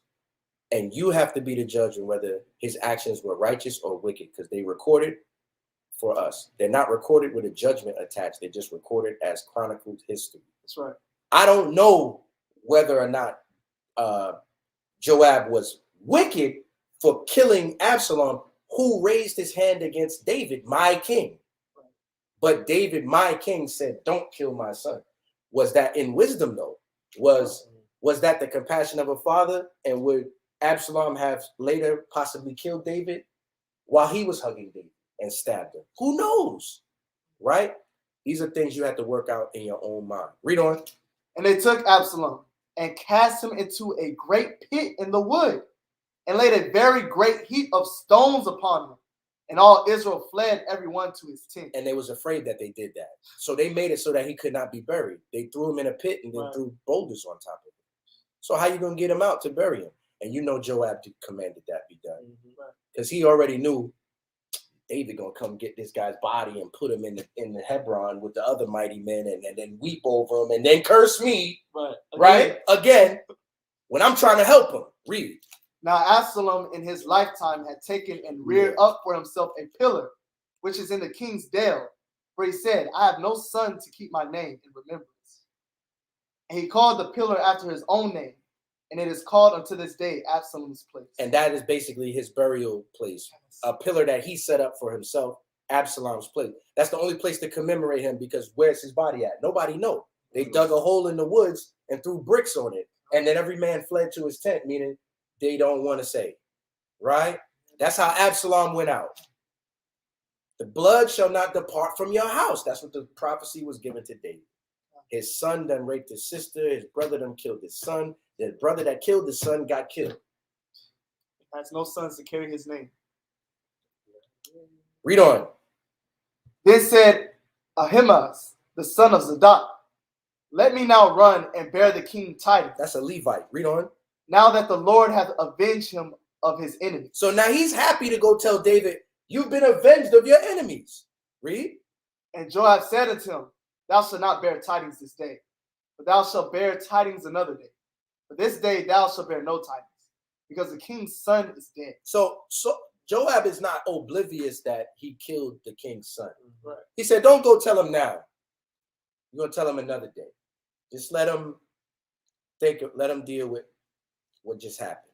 Read. Then said Joab to Cushai, go tell the king what thou hast seen. And Cushai bowed himself unto Joab and ran. Then said Ahimaaz, the son of Zadok, yet again to Joab, but howsoever, let me, I pray thee, also run after Cushai. And Joab said, wherefore wilt thou run, my son, seeing that thou hast no tidings ready? So basically he said, don't go tell David, right, we've beaten our enemies. Go tell David his son is dead. Right. See Joab, how he's being? Yeah. Read. But whosoever said he, let me run, and he said unto him, run. Then Ahimaaz ran by the way of the plain and overran Cushai. But the dude pressed upon Joab, and Joab was like, all right, you want to go? Go ahead. And he overran the messenger that was going to tell him his son was dead, to go tell him we have avenged ourselves against our enemies. Watch. Read on. And David sat between the two gates. Come on. And the watchman went up to the roof over the gate unto the wall, and lifted up his eyes and looked, and behold, a man running alone. And the watchman cried and told the king. And the king said, if he be alone, there is tidings in his mouth. And he came apace and drew near. Mm-hmm. And the watchman saw another man running. And the watchman called unto the porter and said, behold, another man running alone. And the king said, he also bringeth tidings. Come on. And the watchman said, me thinketh the running of the foremost is like the running of Ahimaaz, the son of Zadok. And the king said, he is a good man, and cometh with good tidings. The white man also stole this from us. What is the word marathon? Marathon comes from a Greek myth of a man who ran with a message over a long distance and never got tired. Oh, wow. Where did they get that from? A man running really fast with a message. Right. From this. That's right. They stole everything from us, bro. That's right. Read on. And Ahimaaz called and said unto the king, all is well. And he fell down to the earth upon his face before the king and said, Blessed be the Lord thy God, which hath delivered up the men that lifted up their hand against my lord the king. And the king said, Is the young man Absalom safe? And Ahimaaz answered, When Joab sent the king's servant, and me thy servant, I saw a great tumult, but I knew not what it was. And the king said unto him, Turn aside and stand here. And he turned aside and stood still. And behold, Cushai came. And Cushai said, Tidings, my lord, the king. Watch this. For the Lord hath avenged thee this day of all them that rose up against thee. And the king said unto Cushai, Is the young man Absalom safe? That's all David want to know. Is Absalom okay? Read. And Cushai answered, The enemies of my lord the king, and all that rise against thee to do thee hurt, be as that young man is. And he's basically said, your enemies and anybody that ever want to hurt you is in the same condition that Absalom is in. That's a clever way of revealing that message. Yo, you have to speak carefully here. Anybody can get it. Right. People just dying out here. Read on.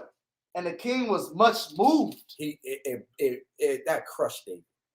And went up to the chamber over the gates and wept. And as he went, thus he said, O my son Absalom, my son Absalom, for God I had died for thee. O Absalom, my son, my son. David said, I wish I died instead of you. Now, Absalom was trying to kill David, right? Yo, do y'all have this level of forgiveness in your spirit? That's his son. His son was trying to kill him, but David loved him so much, he wished that he had died instead of his son. That's the kind of man that's after the Lord's own heart. Right. That's why David was fit to write all of them psalms that we use when we need to repent and when we're sorry and when we need to forgive and when we need to pour our heart out. It comes from a man like this. He was hurt when Absalom died. But read what happened next. And it was told Joab, behold. And Joab heard that King David was crying. Behold, the king weepeth and mourneth for Absalom. And that he's mourning for his son. Come on. And the victory that day was turned into mourning unto all the people. For the people heard say that day how the king was grieved for his son. And the people gat them by stealth that day into the city, as people being ashamed, still away when they flee in battle. But the king covered his face, and the king cried with a loud voice, O my son Absalom, O Absalom, my son, my son. And Joab came into the house to the king and said, Thou hast shamed this day the faces of all thy servants, which this day have saved thy life, and the lives of thy sons, and of thy daughters, and the lives of thy wives, and the lives of thy concubines. Now, is Joab wrong? Because 20,000 people died in this fight. Is Joab wrong? He said, look, David, I saved your life and all your concubines, because they going. All your wives, they going. All your daughters and everything you got going on here, they going. Because Absalom had intended to blot you out. And you put us to shame because we went and did the dirty work for you. And caught him up and pursued and destroyed all the enemies of your house. That's where Joab is coming from. Read on. And that thou lovest thine enemies and hatest thy friends. And you love your enemies and hate your friends. Now hold on. Can y'all hear me on the call?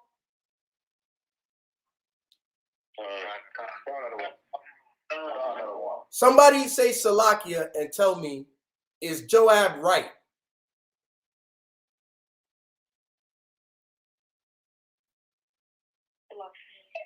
Go ahead, sister. I mean, technically he's right. However, he did still disobey King David's orders not to touch Absalom. And sister was bold to answer that question. Okay. She said technically he was right, but he was out of order for disobeying David's command. Anybody else want to try? Go ahead. I think he's right. I don't want to vote the king. Yes, yeah. You know, that's what vote is. You heard my king, I'm gonna hurt you. Now, I'm doing an experiment. We are going to be the kingdom, Lord willing. Okay. And we have to make these kinds of decisions Yeah. if we was there. And look at how we feel about things, right? Okay. That brother just said, yo, hold on. You an enemy of the king, so you my enemy. The sister said, well, I understand why you did it, but the king asked you not to do that. You could have brought him back as a prisoner. Right. Yeah. Could have. Which one of us got blood on our leather garment and a sword in our hand and we riding all night to pursue troops? And that's what we do. How is he supposed to think? That's a fearless animal of a brother, right? That's what he He was does. That's created what to he do. does. He's created to do. You got to think about these things. Read on. For thou hast declared this day that thou regardest neither princes nor servants. For this day I perceive that if Absalom had lived, and all we had died this day, then it had pleased thee well. And he said, I think you would have been happy if your son would have lived and we would have all died. Read. Now therefore arise, go forth, and speak comfortably unto thy servants. What did Joab say to David? Go forth, and speak comfortably unto thy servants. Come on. For I swear by the Lord, if thou go not forth, there will not tarry one with thee this night, and that will be worse unto thee than all the evil that befell thee from thy youth until now. That's how he spoke to King David.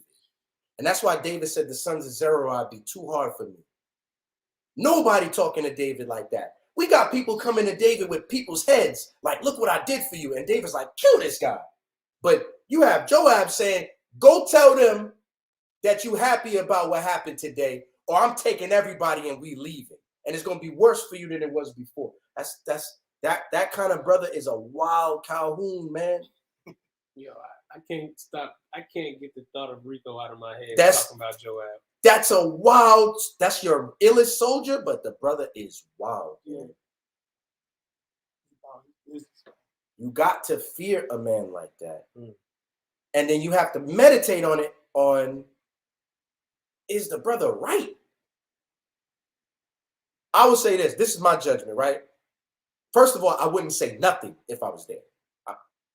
Mute. I have nothing to say, right? Brother Yahweh, what is your opinion? Faint. Faint. Or you ever see that guy on YouTube that does like this and he disappears? That's what I would do. Out of here. I'm out of here, man. Because I'm not speaking. The Bible says, if thou knowest not how to answer, cover thy mouth, man. I don't know what to say. I would have said something like, "What the king's wishes are my wishes." Now you gotta choose. Are you on David's side Or Joab's side. Joab's side? And Joab is grilling you the whole time. Now we just read how to handle this. The brother earlier taught you how to handle this. All right. I'm sorry. I am sad with the king because his son is dead, and if the king is sad, I am sad. A son of David has died today. But if I speak against what has happened today, I also make Joab my adversary. So that's unwise. And that's all I'm gonna say. Right? Right.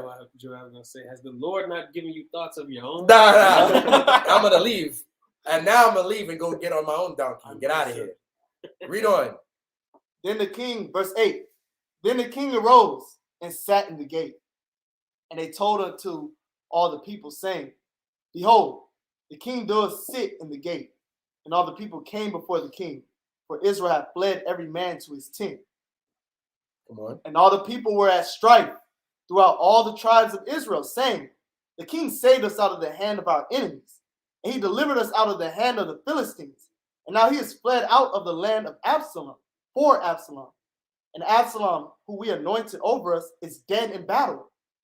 Now, therefore, why speak ye not a word of bringing the king back?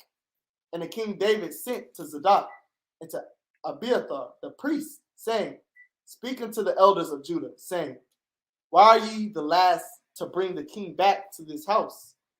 Seeing the speech of all Israel is come to the king, even to his house. Ye are my brethren. Ye are my bones and my flesh. Wherefore then are ye the last to bring back the king? Come on.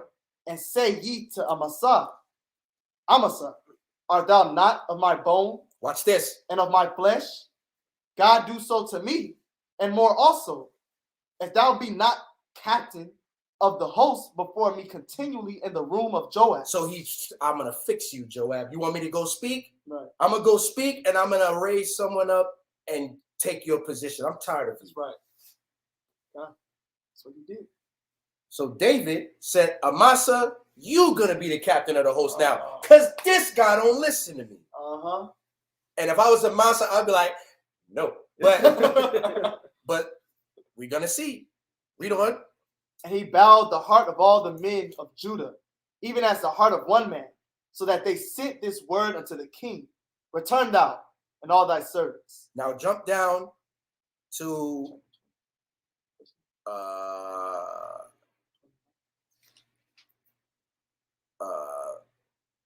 there's so much we can read. You read the whole thing. Yeah. There is nothing to skip. Verse 6. You just gonna get that one? Kind of where he sends them. Nah, verse 22 is key. Read that. Start at verse 22. No, chapter 19, verse 22. The book of 2 Samuel, chapter 19, verse 22. And David said, Start at 21. Verse 21. But Abishai, the son of Zeruiah, answered and said, shall not Shammai be put to death for this, because he cursed the Lord's anointing? And David said, what have I to do with you, ye sons of Zeruiah? Say what? What have I to do with you, ye sons of Zeruiah? David is finished with Joab and his brother. He's tired of him. Come on. That ye shall this day be adversaries unto me. But why y'all trying to be against me too? He doesn't want them as adversaries. Go ahead. Come on. Shall there any man be put to death this day in Israel? Can we stop killing fellow Israelites? Right. Come on. But do not I know that I am this day king over Israel? And I'm the king, man. Just let my word stand. Therefore, Now let's go to chapter 20 and see what happens to Amasa when he was anointed king, captain of the host over the army of Israel, man, which was no fault of his own. right. Jump to verse 4, 20 and 4. This is the book of 2 Samuel, chapter 20 and verse 4. Then said the king to Amasa, assemble me the men of Judah within 3 days, and be thou here present. So Amasa went to assemble the men of Judah, but he tarried longer than the set time which he had appointed him. And David said to Abishai, now shall Sheba, the son of Bichri, do us more harm than did Absalom. Take thou thy Lord's servants and pursue after him, lest he get him fenced cities and escape us. And there went out after him Joab's men, and the Cherethites, and the Pelethites, and all the mighty men. And they went out of Jerusalem to pursue after Sheba, the son of Bichri. Come on. When they were at the great stone which is in Gibeon, Amasa went before them, and Joab's garment that he had put on was girded unto him, and upon it a girdle with a sword fastened upon his loins, and a sheath thereof. And as he went forth, it fell out. This dude got a sword hidden, and it's so heavy when he walked, it fell out. But Amasa's not thinking anything about it. Joab, why you got that sword? He didn't even think to ask that. Yeah. And the Bible recorded so vivid. What you about to do with that? The Bible recorded so vivid. He had it tucked, and it just falls out. Now what happens next? And Joab said to Amasa, art thou in health, my brother? Now, Joab is mad that Amasa has been elevated to captain of the host above him, for sure. But he's given an order, and now he's become a follower. So he's amongst the party. But notice they named Joab's men and named them, right? Joab's men are still loyal to Joab. See all this foolishness, man? So now you got Amasa trying to do his job, Right. and Joab is right next to him, and a sword fall out. And he like, you know? You You good? feeling healthy, bro? Yeah. And then he asked the brother, Right. yo, you good? People get shot every day, B. Be all right. Man. That's what he asked him. Watch, read it again. Con. And Joab said what? And Joab said to Amasa, art thou in health, my brother? And Joab took Amasa by the beard with the right hand to kiss him. And he grabbed Amasa by the beard. Yo, you my guy, man. Come here, man. I'm happy for you. You think don't worry about me. Right. No, don't worry about that sword that fell right there. Right. Now what happened next? But Amasa took no heed to the sword that was in Joab's hand. Now Joab already done picked up the sword that fell out his garment and is holding it. But then he's holding Amasa by the beard and he's kissing him on the cheek. Come here, man. You know I love you, man. Because Amasa was once one of Joab's men. You got to understand that. Read on. So he smote him therewith in the 5th rib and shed out his bowels to the ground. So Joab done pulled the brother close, hugged him. Hey, how you doing? Hold that. I'm the captain of those, you stupid. And his guts fell out. To make sure he died. Read on. And struck him not again, and he died. The Bible listed that he didn't strike him again because there was no need. He cut him open so severely, you're done. Right. Read. So Joab and Abishai, his brother, pursued after Sheba and didn't even stop to bury the man. We gonna go get these guys, right? The son of Bichri, and one of Joab's men stood by him and said, he that favoreth Joab, and he that is for David, let him go after Joab. And Amasa wallowed in blood in the midst of the highway. Dang, now we don't gotta continue on this, man. All right, go ahead. We got to get it. And when the man saw that all the people stood still, he removed Amasa out of the highway into the field and cast a cloth upon him when he saw that everyone that came by him stood still. That's how gruesome the wound was. It was horrific. And confused. Why is Amasa disemboweled on the highway? This is 2 Samuel's, 1 Samuel's is better than Power. Yeah. I never seen it. Most, but it's better than all those. But like I'm just picturing in my mind like the chaos of having to go do war, and your leader has done something heinous like this, and you see one of your own men on the ground disemboweled, and you standing still like, dang, what's going on? Should I go? Should I not? What's going on? But you have a job to do. So the men saw fit to just move him out of the highway at least and put a cloth over him. But we got to follow after Joab and go do this. Oh, let me plug that in. Go do this mission, man. Right. Yo, the chaos of that scene is crazy. Chaos of that account is crazy, man. That's right, bro. So I see it as like a movie. Like, yo.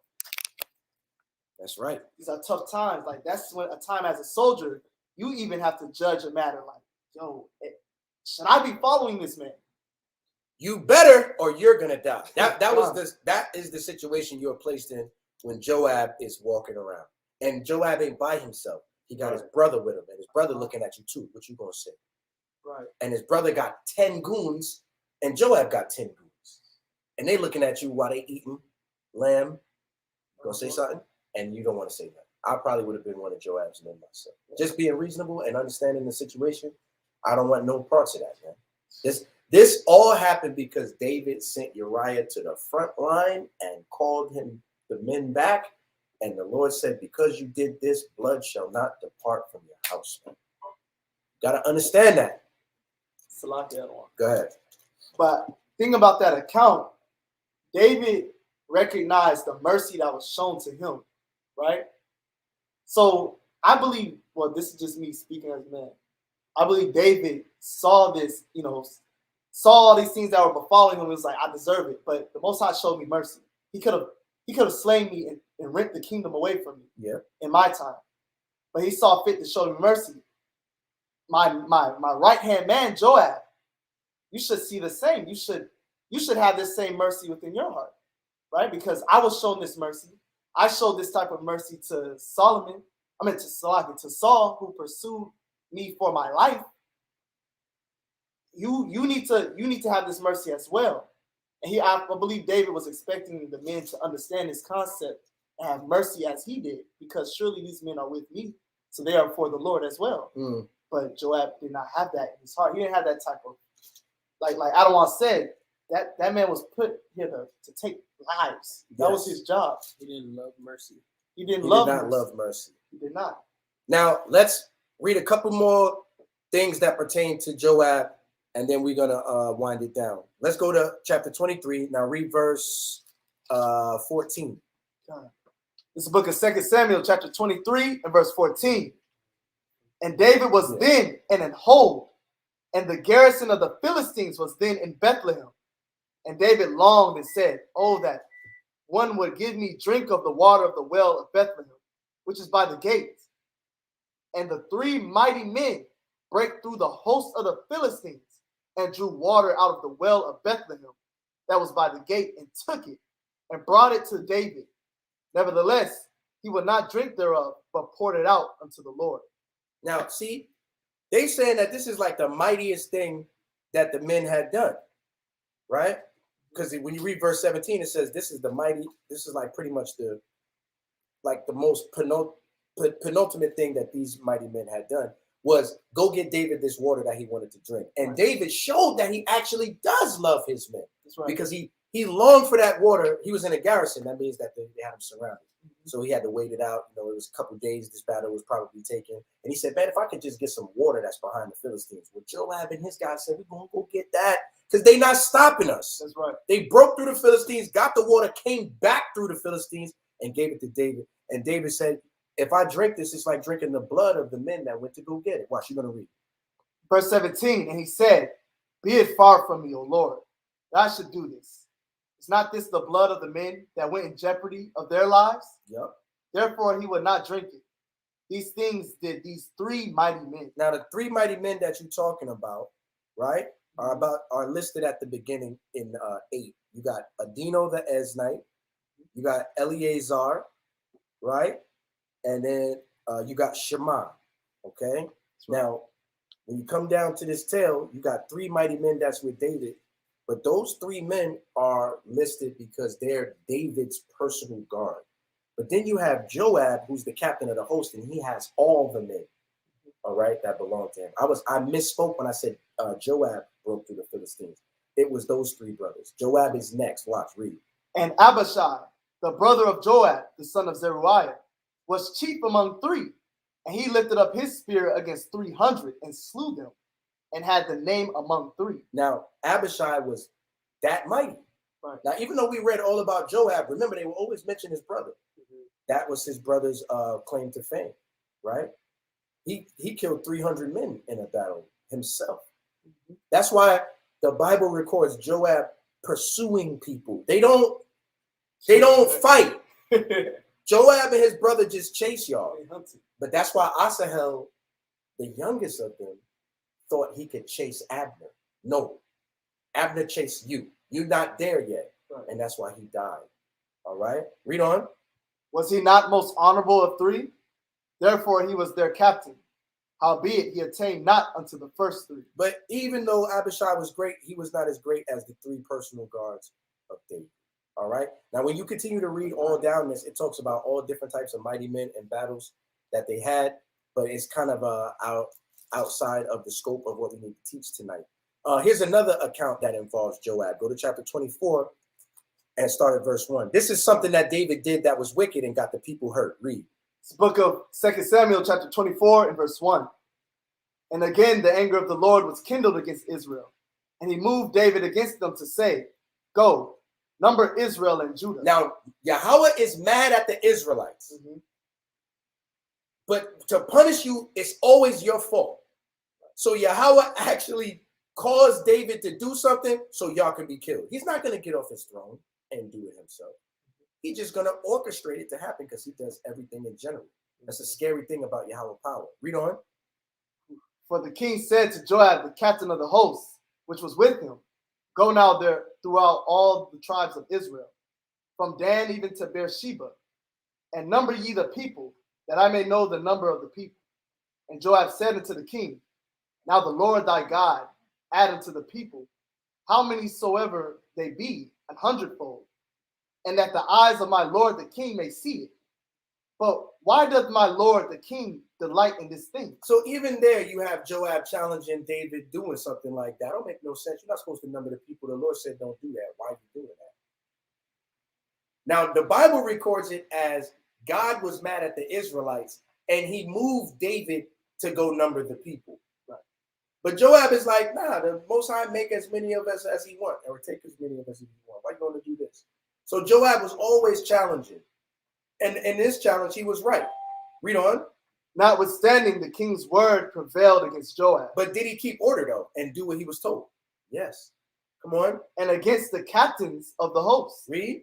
And Joab and the captains of the host went out from the presence of the king to number the people of Israel. So he did as he was told, and because he did that, a great judgment came.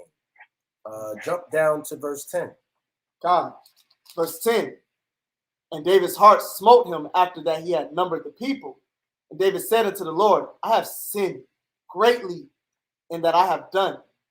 And now I beseech thee, O Lord, take away the iniquity of thy servant, for I have done very foolishly. And David was always honest to admit and acknowledge his offense, that he was wrong. But the Bible records this as the Most High pushed David to do this so that the Israelites could be punished because they deserved punishment. But even still, David did it and acknowledged his offense. He wasn't going how y'all do. He wasn't saying, well, if the Lord made you do it, why is my fault? No. Why y'all mad at Esau when y'all went into slavery because y'all broke the commandments, so Esau had to do that? Y'all think backwards. Right. David don't even think like you. Right. David said, I did it and I'm wrong. Even though you urged me to do it, I'm wrong. Right. That's part of one of his prayers in Psalms 32. I acknowledge my sin and I won't hide it. Right. Read on. Verse 11. For when David was up in the morning, the word of the Lord came unto the prophet Gad, David's seer, saying, Go and say unto David, Thus saith the Lord, I offer thee 3 things. Choose thee one of them, that I may do it unto thee. So now the prophet that he went to says, you got 3 choices that's going to happen because you did this thing. Read. So Gad came to David and told him and said unto him, Shall 7 years of famine come unto thee in thy land? Or wilt thou flee 3 months before thine enemies, while they pursue thee? Or that there be 3 days pestilence in thy land?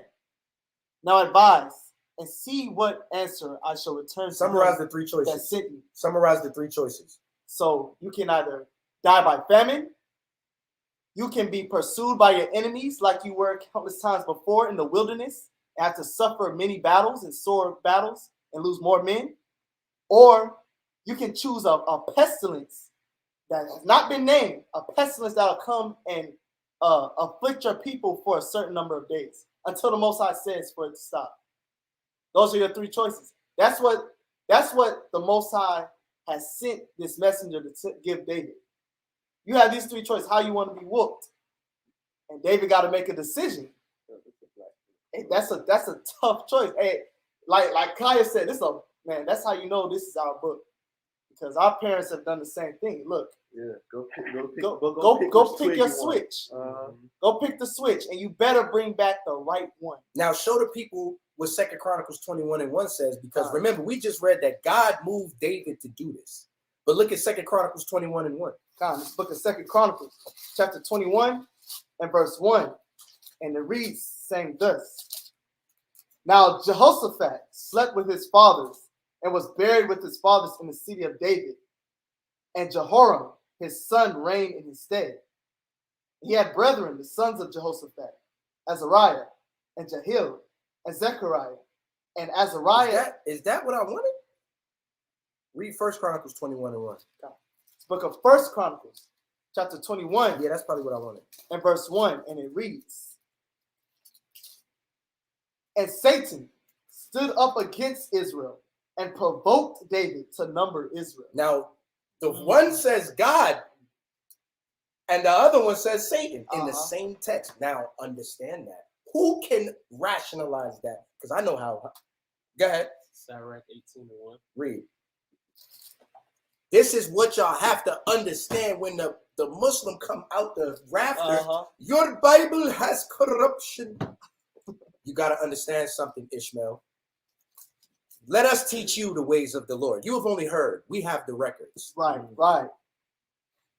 This is You got to read loud. Sirach chapter 18 and verse 1. This is not what I wanted, but it's good. It says, He that liveth forever created all things in general. That's right. But what do you really want is 2 Samuel 2 and 6. The Lord does all things. Get it. This book of 2 Samuel, chapter 2 and verse 6. And now the Lord show kindness and truth unto you. 1 Samuel 2 and 6. Oh, Salah. 1 Samuel 2 and 6. Book of 1 Samuel chapter 2 and verse 6. Here you go. The Lord killeth and maketh alive.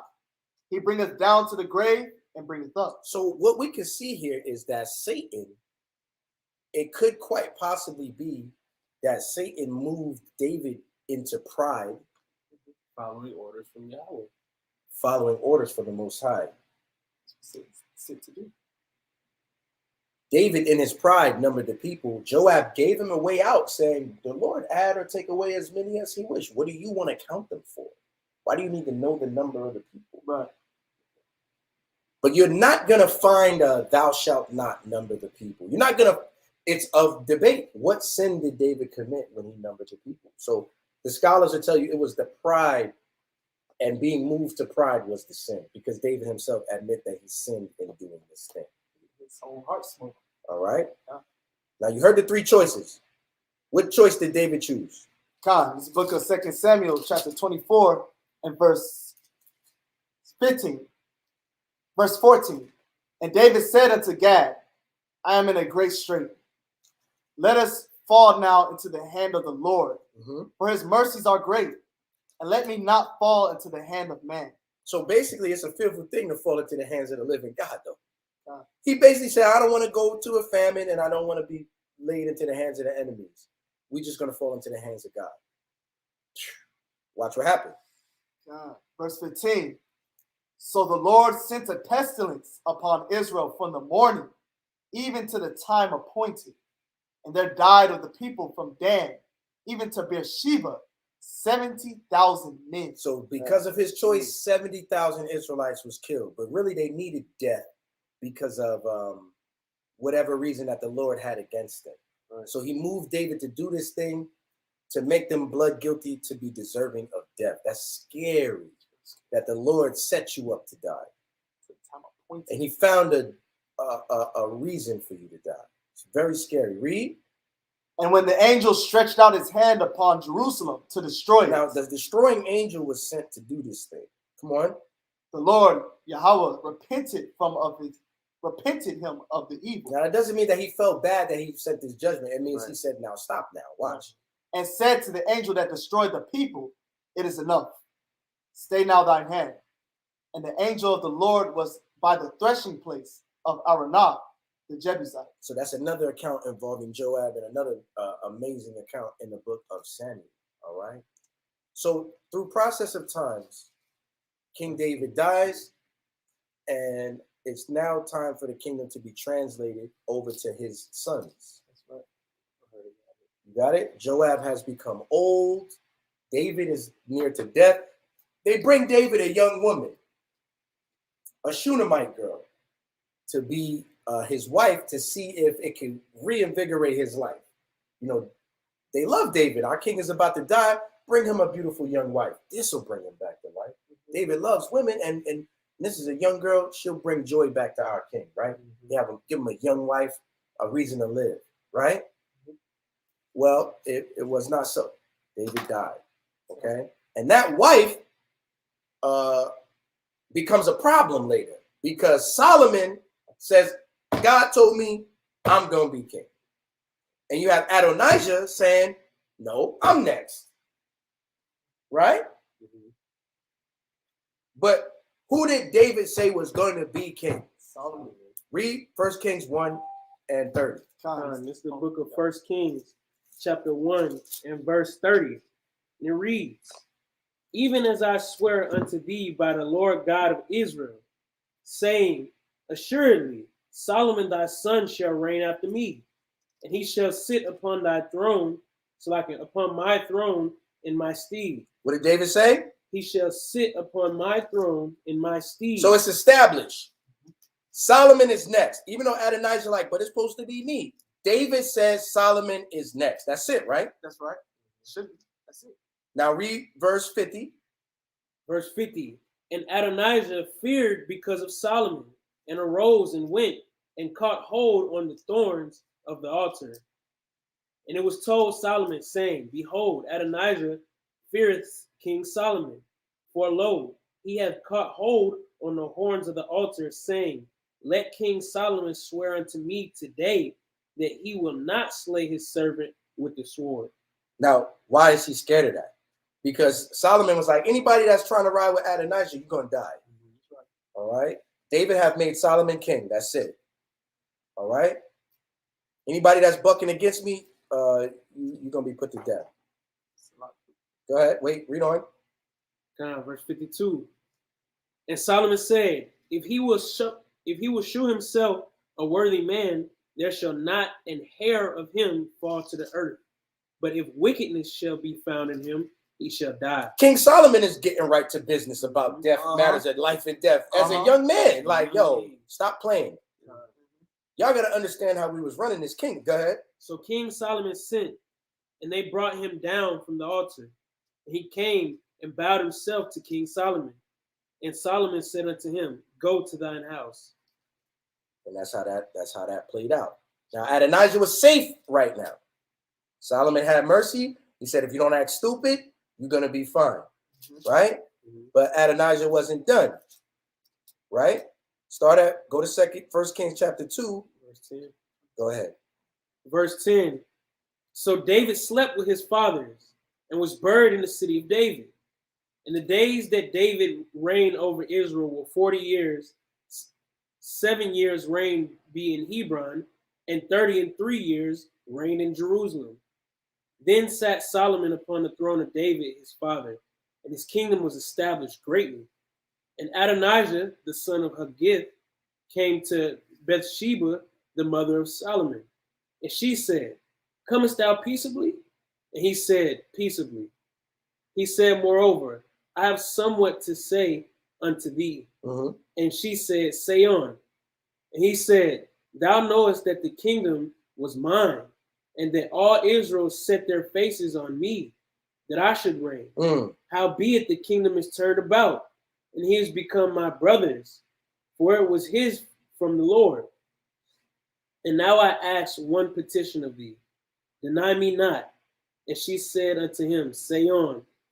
And he said, speak, I pray thee, unto Solomon the king, for he will not say thee nay, that he give me Abishag the Shunammite to wife. What did he ask for? Abishag the Shunammite to wife. Who is that girl? David's wife, his last wife. And who she belonged to? David. And now when David dies, who's she going to go to? Solomon. Right. Because David never laid with her. Right.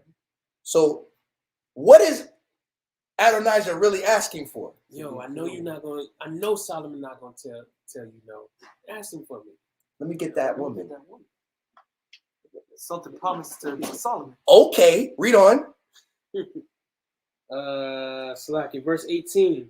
And Bathsheba said, well, I will speak for thee unto the king. Now that's written with a semicolon. It says, well, semicolon. So that's Bathsheba going, all right.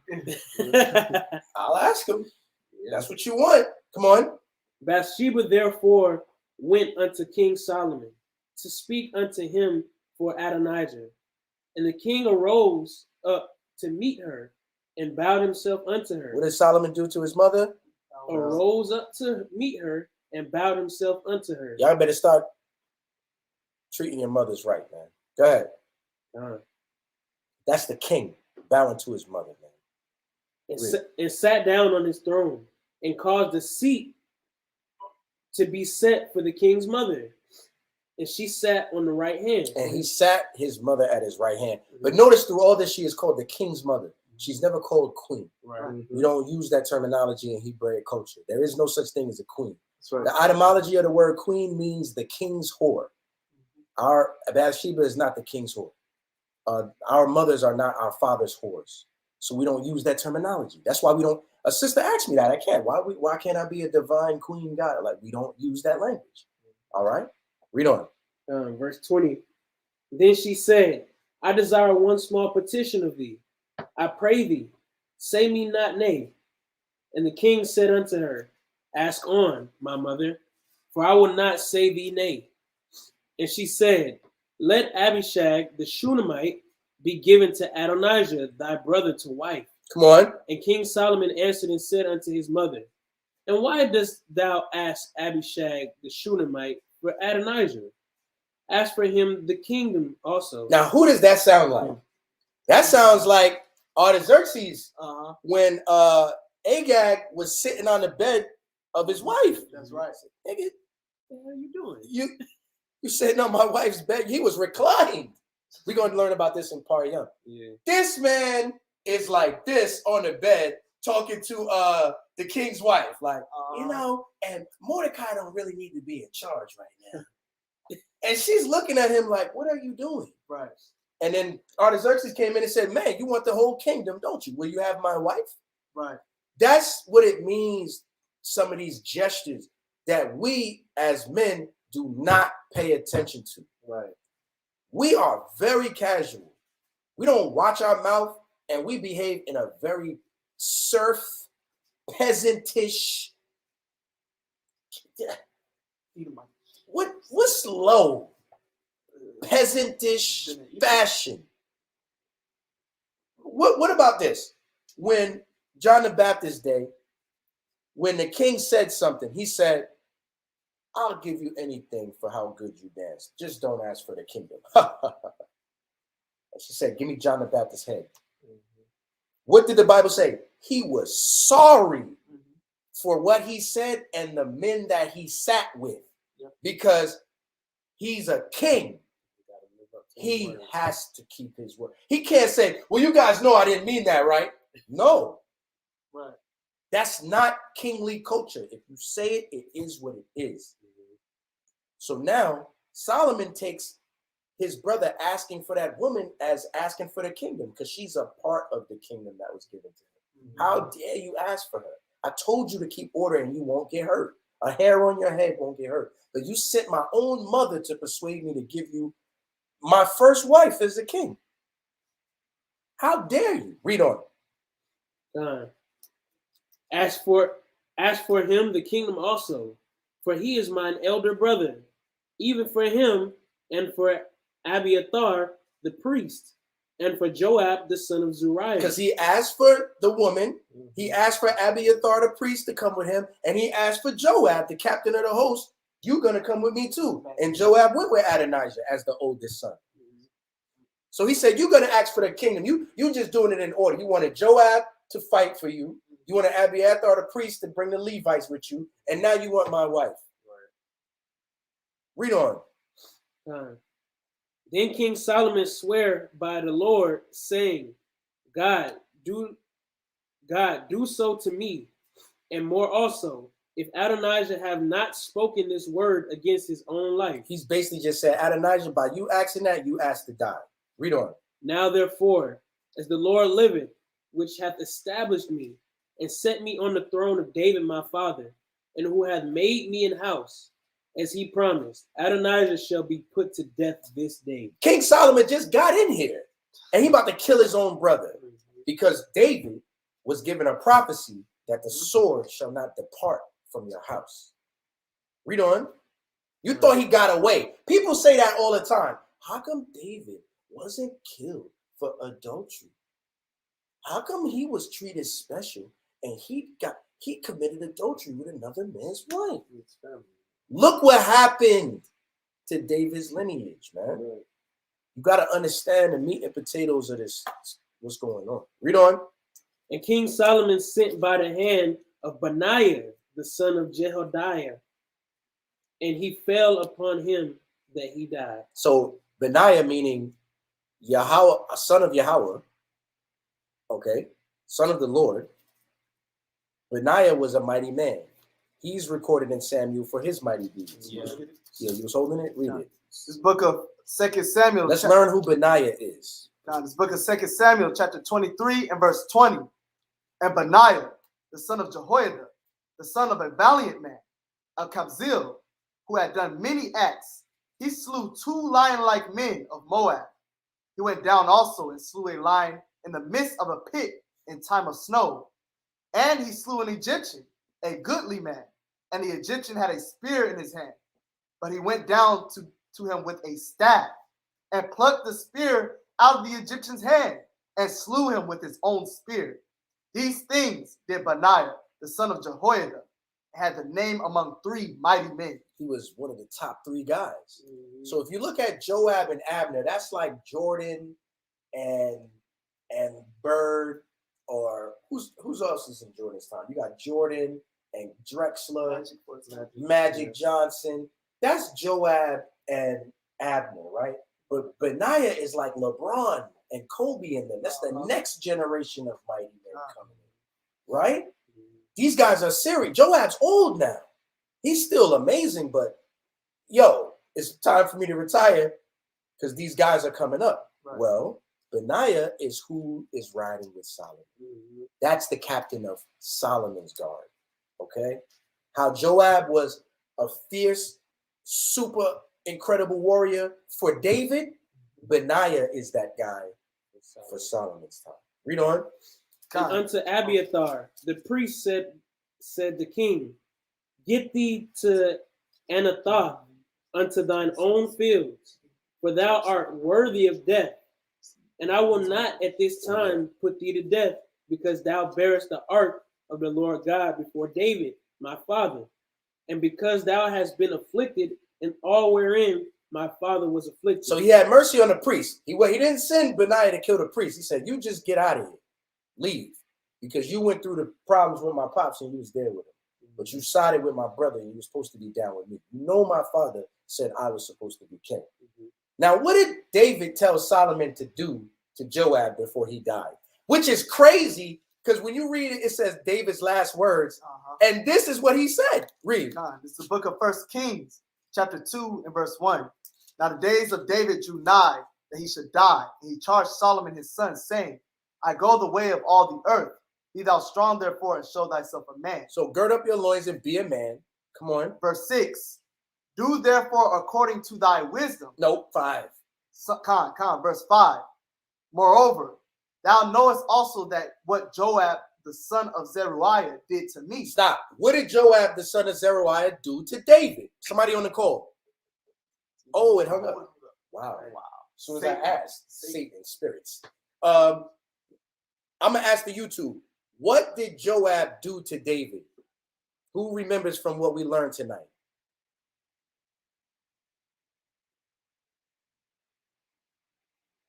First Kings 2. No, he's subscribing.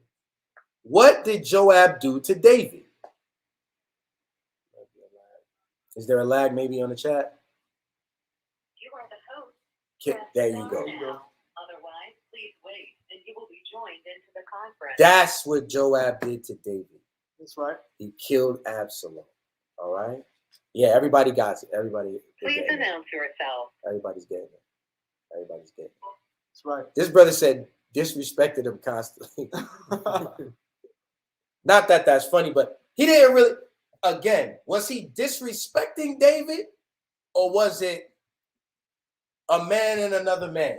He stepped out of line. Stepped out of line? Brother said out of order. Speaking as a man, he stepped out of line. Brother said killed his son. That's right. He killed his son. David asked him straight up, do not hurt Absalom. And he was like, nah, I'm about to stab this dude and make everybody witness stab him too. And then we're going to throw him in a hole.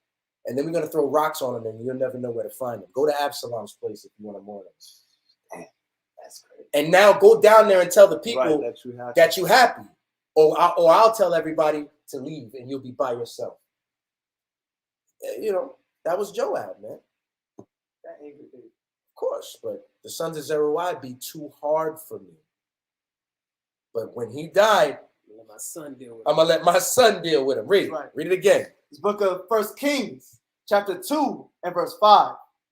Moreover, thou knowest also what Joab, the son of Zeruiah, did to me, and what he did to the 2 captains of the host of Israel, unto Abner, the son of Ner, and unto Amasa, the son of Jether, whom he slew, and shed the blood of war in peace, and put the blood of war upon his girdle that was about his loins, and in his shoes that were on his feet. What did he do to Abner? Somebody on the call. What did Joab do to Abner?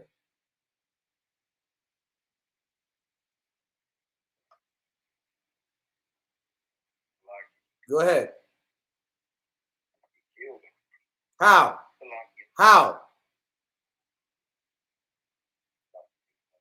Nope. Next brother. How did he kill him? The first brother that says Salakia.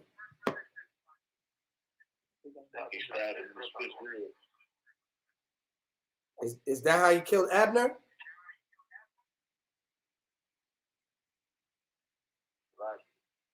Go ahead. He sent the messengers to go tell him that David called him back and he took him aside and killed him that way. And what did he do to Amasa?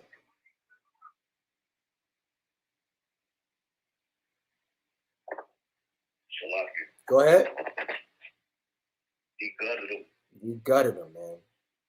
David ain't forget none of that. He was old and still remember that. That's right. These are his last words. He could have said anything. He said, look, man, you know what Joab did to me. And you know what he did to Abner. And you know what he did to Amasa. Read on. Verse 6. Verse 6. Do therefore according to thy wisdom, and let not his hoar head go down to the grave in peace. Hoar head means gray head. He said, do according to your wisdom, Solomon, but don't let that nigga die in peace. That's David before he died. These are his last words. That's right. Read on. But show kindness unto the sons of Barzillai, the Gileadite, and let them be of those that eat at thy table. For so they came to me when I fled because of Absalom, thy brother. And he said much more, a few more things. Go ahead, finish it out.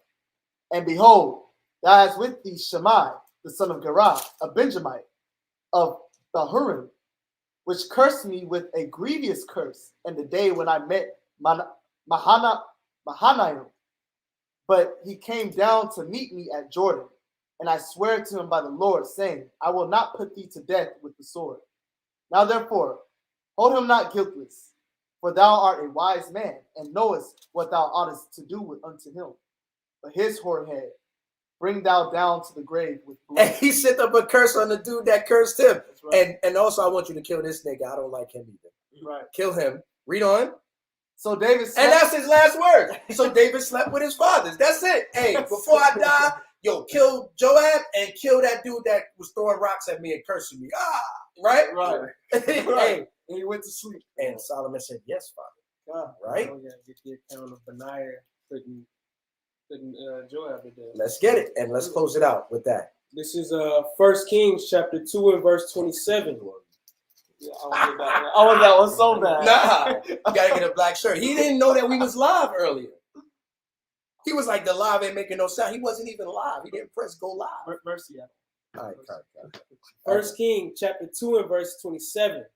So Solomon thrust out Abiathar from being priest unto the Lord, that he might fulfill the word of the Lord, which he spake concerning the house of Eli in Shiloh.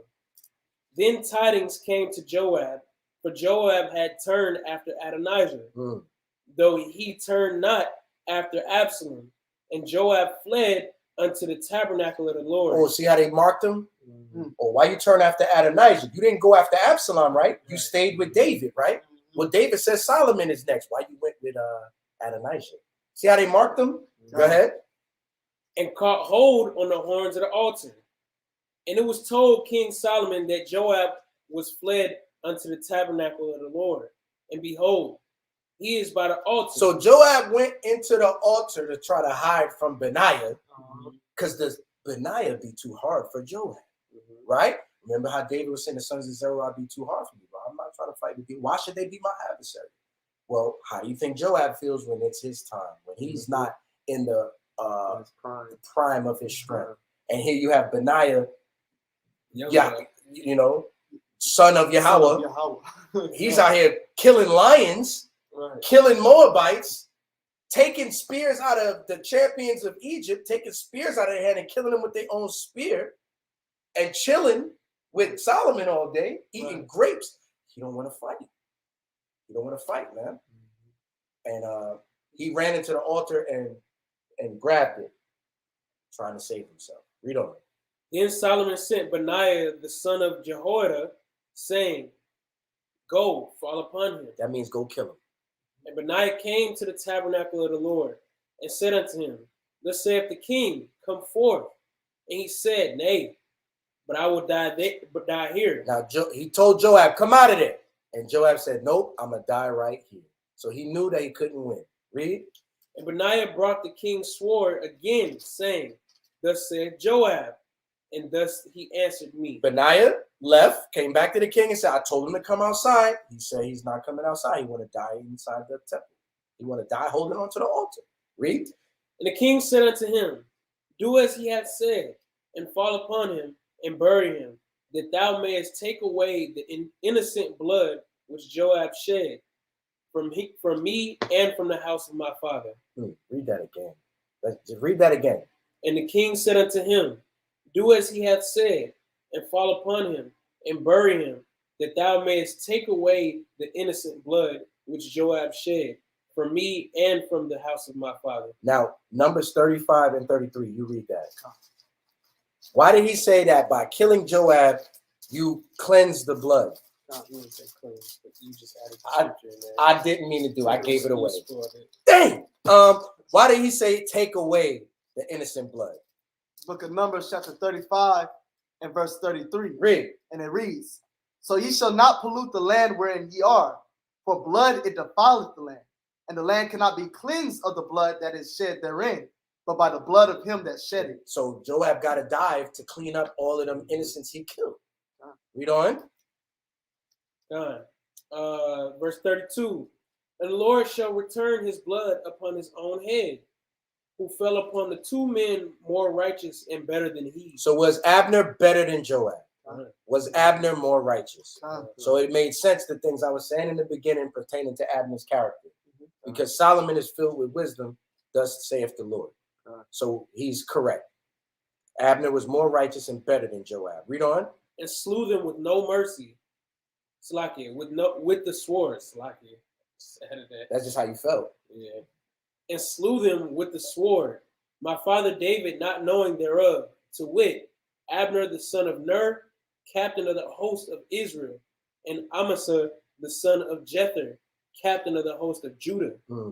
Their blood shall therefore return upon the head of Joab, and upon the head of his seed forever. But upon David, and upon his seed, and upon his house, and upon his throne, shall there be peace forever from the Lord. Amen. Read on. So Benaiah, the son of Jehoiada, went up and fell upon him and slew him, and he was buried in his own house in the wilderness. And they buried him in his house in the wilderness. Joab was living in the wilderness, man. He didn't even stay in the city. I think it was living in a mud hut. Just come outside and eat grapes and honey. And who we gonna kill today? And go back in his hut, man. But he wasn't buried in Hebron with the other famous men. So that also means that he was not, he was not to be remembered amongst the famous men. Read on. And the king put Benaiah, the son of Jehoiada, in his room over the host. What does that mean? He took Joab's place. Come on. And Zadok, the priest, did the king put in the room of Abiathar. And what does Zadok become? The priest of Israel. All right. And that was the end of Joab's story. All right. So Israel, y'all gonna have to judge whether or not the Lord forgive brother Joab. Okay. Did he repent in the end, saying, I'll die right here when he was holding the altar? Did he acknowledge his offense and understand that he was wrong for the things that he had done, for revenging his little brother twice, for stealing back captain of the host by killing a man, for disobeying the king and killing Absalom? Only the Most High can tell us whether or not those things were righteous or whether those things was wicked in the grand scheme, because we have to remember we are all worthy of death. That's what the Bible says. That's right. Remember yourself, for we are all worthy of death. I personally hope to see brother Joab in the kingdom in his right mind and in his spirit. And I hope to thank him for his mighty exploits in slaughtering the heathen and establishing Israel. And I hope that the Most High forgive him for the mistakes that he made.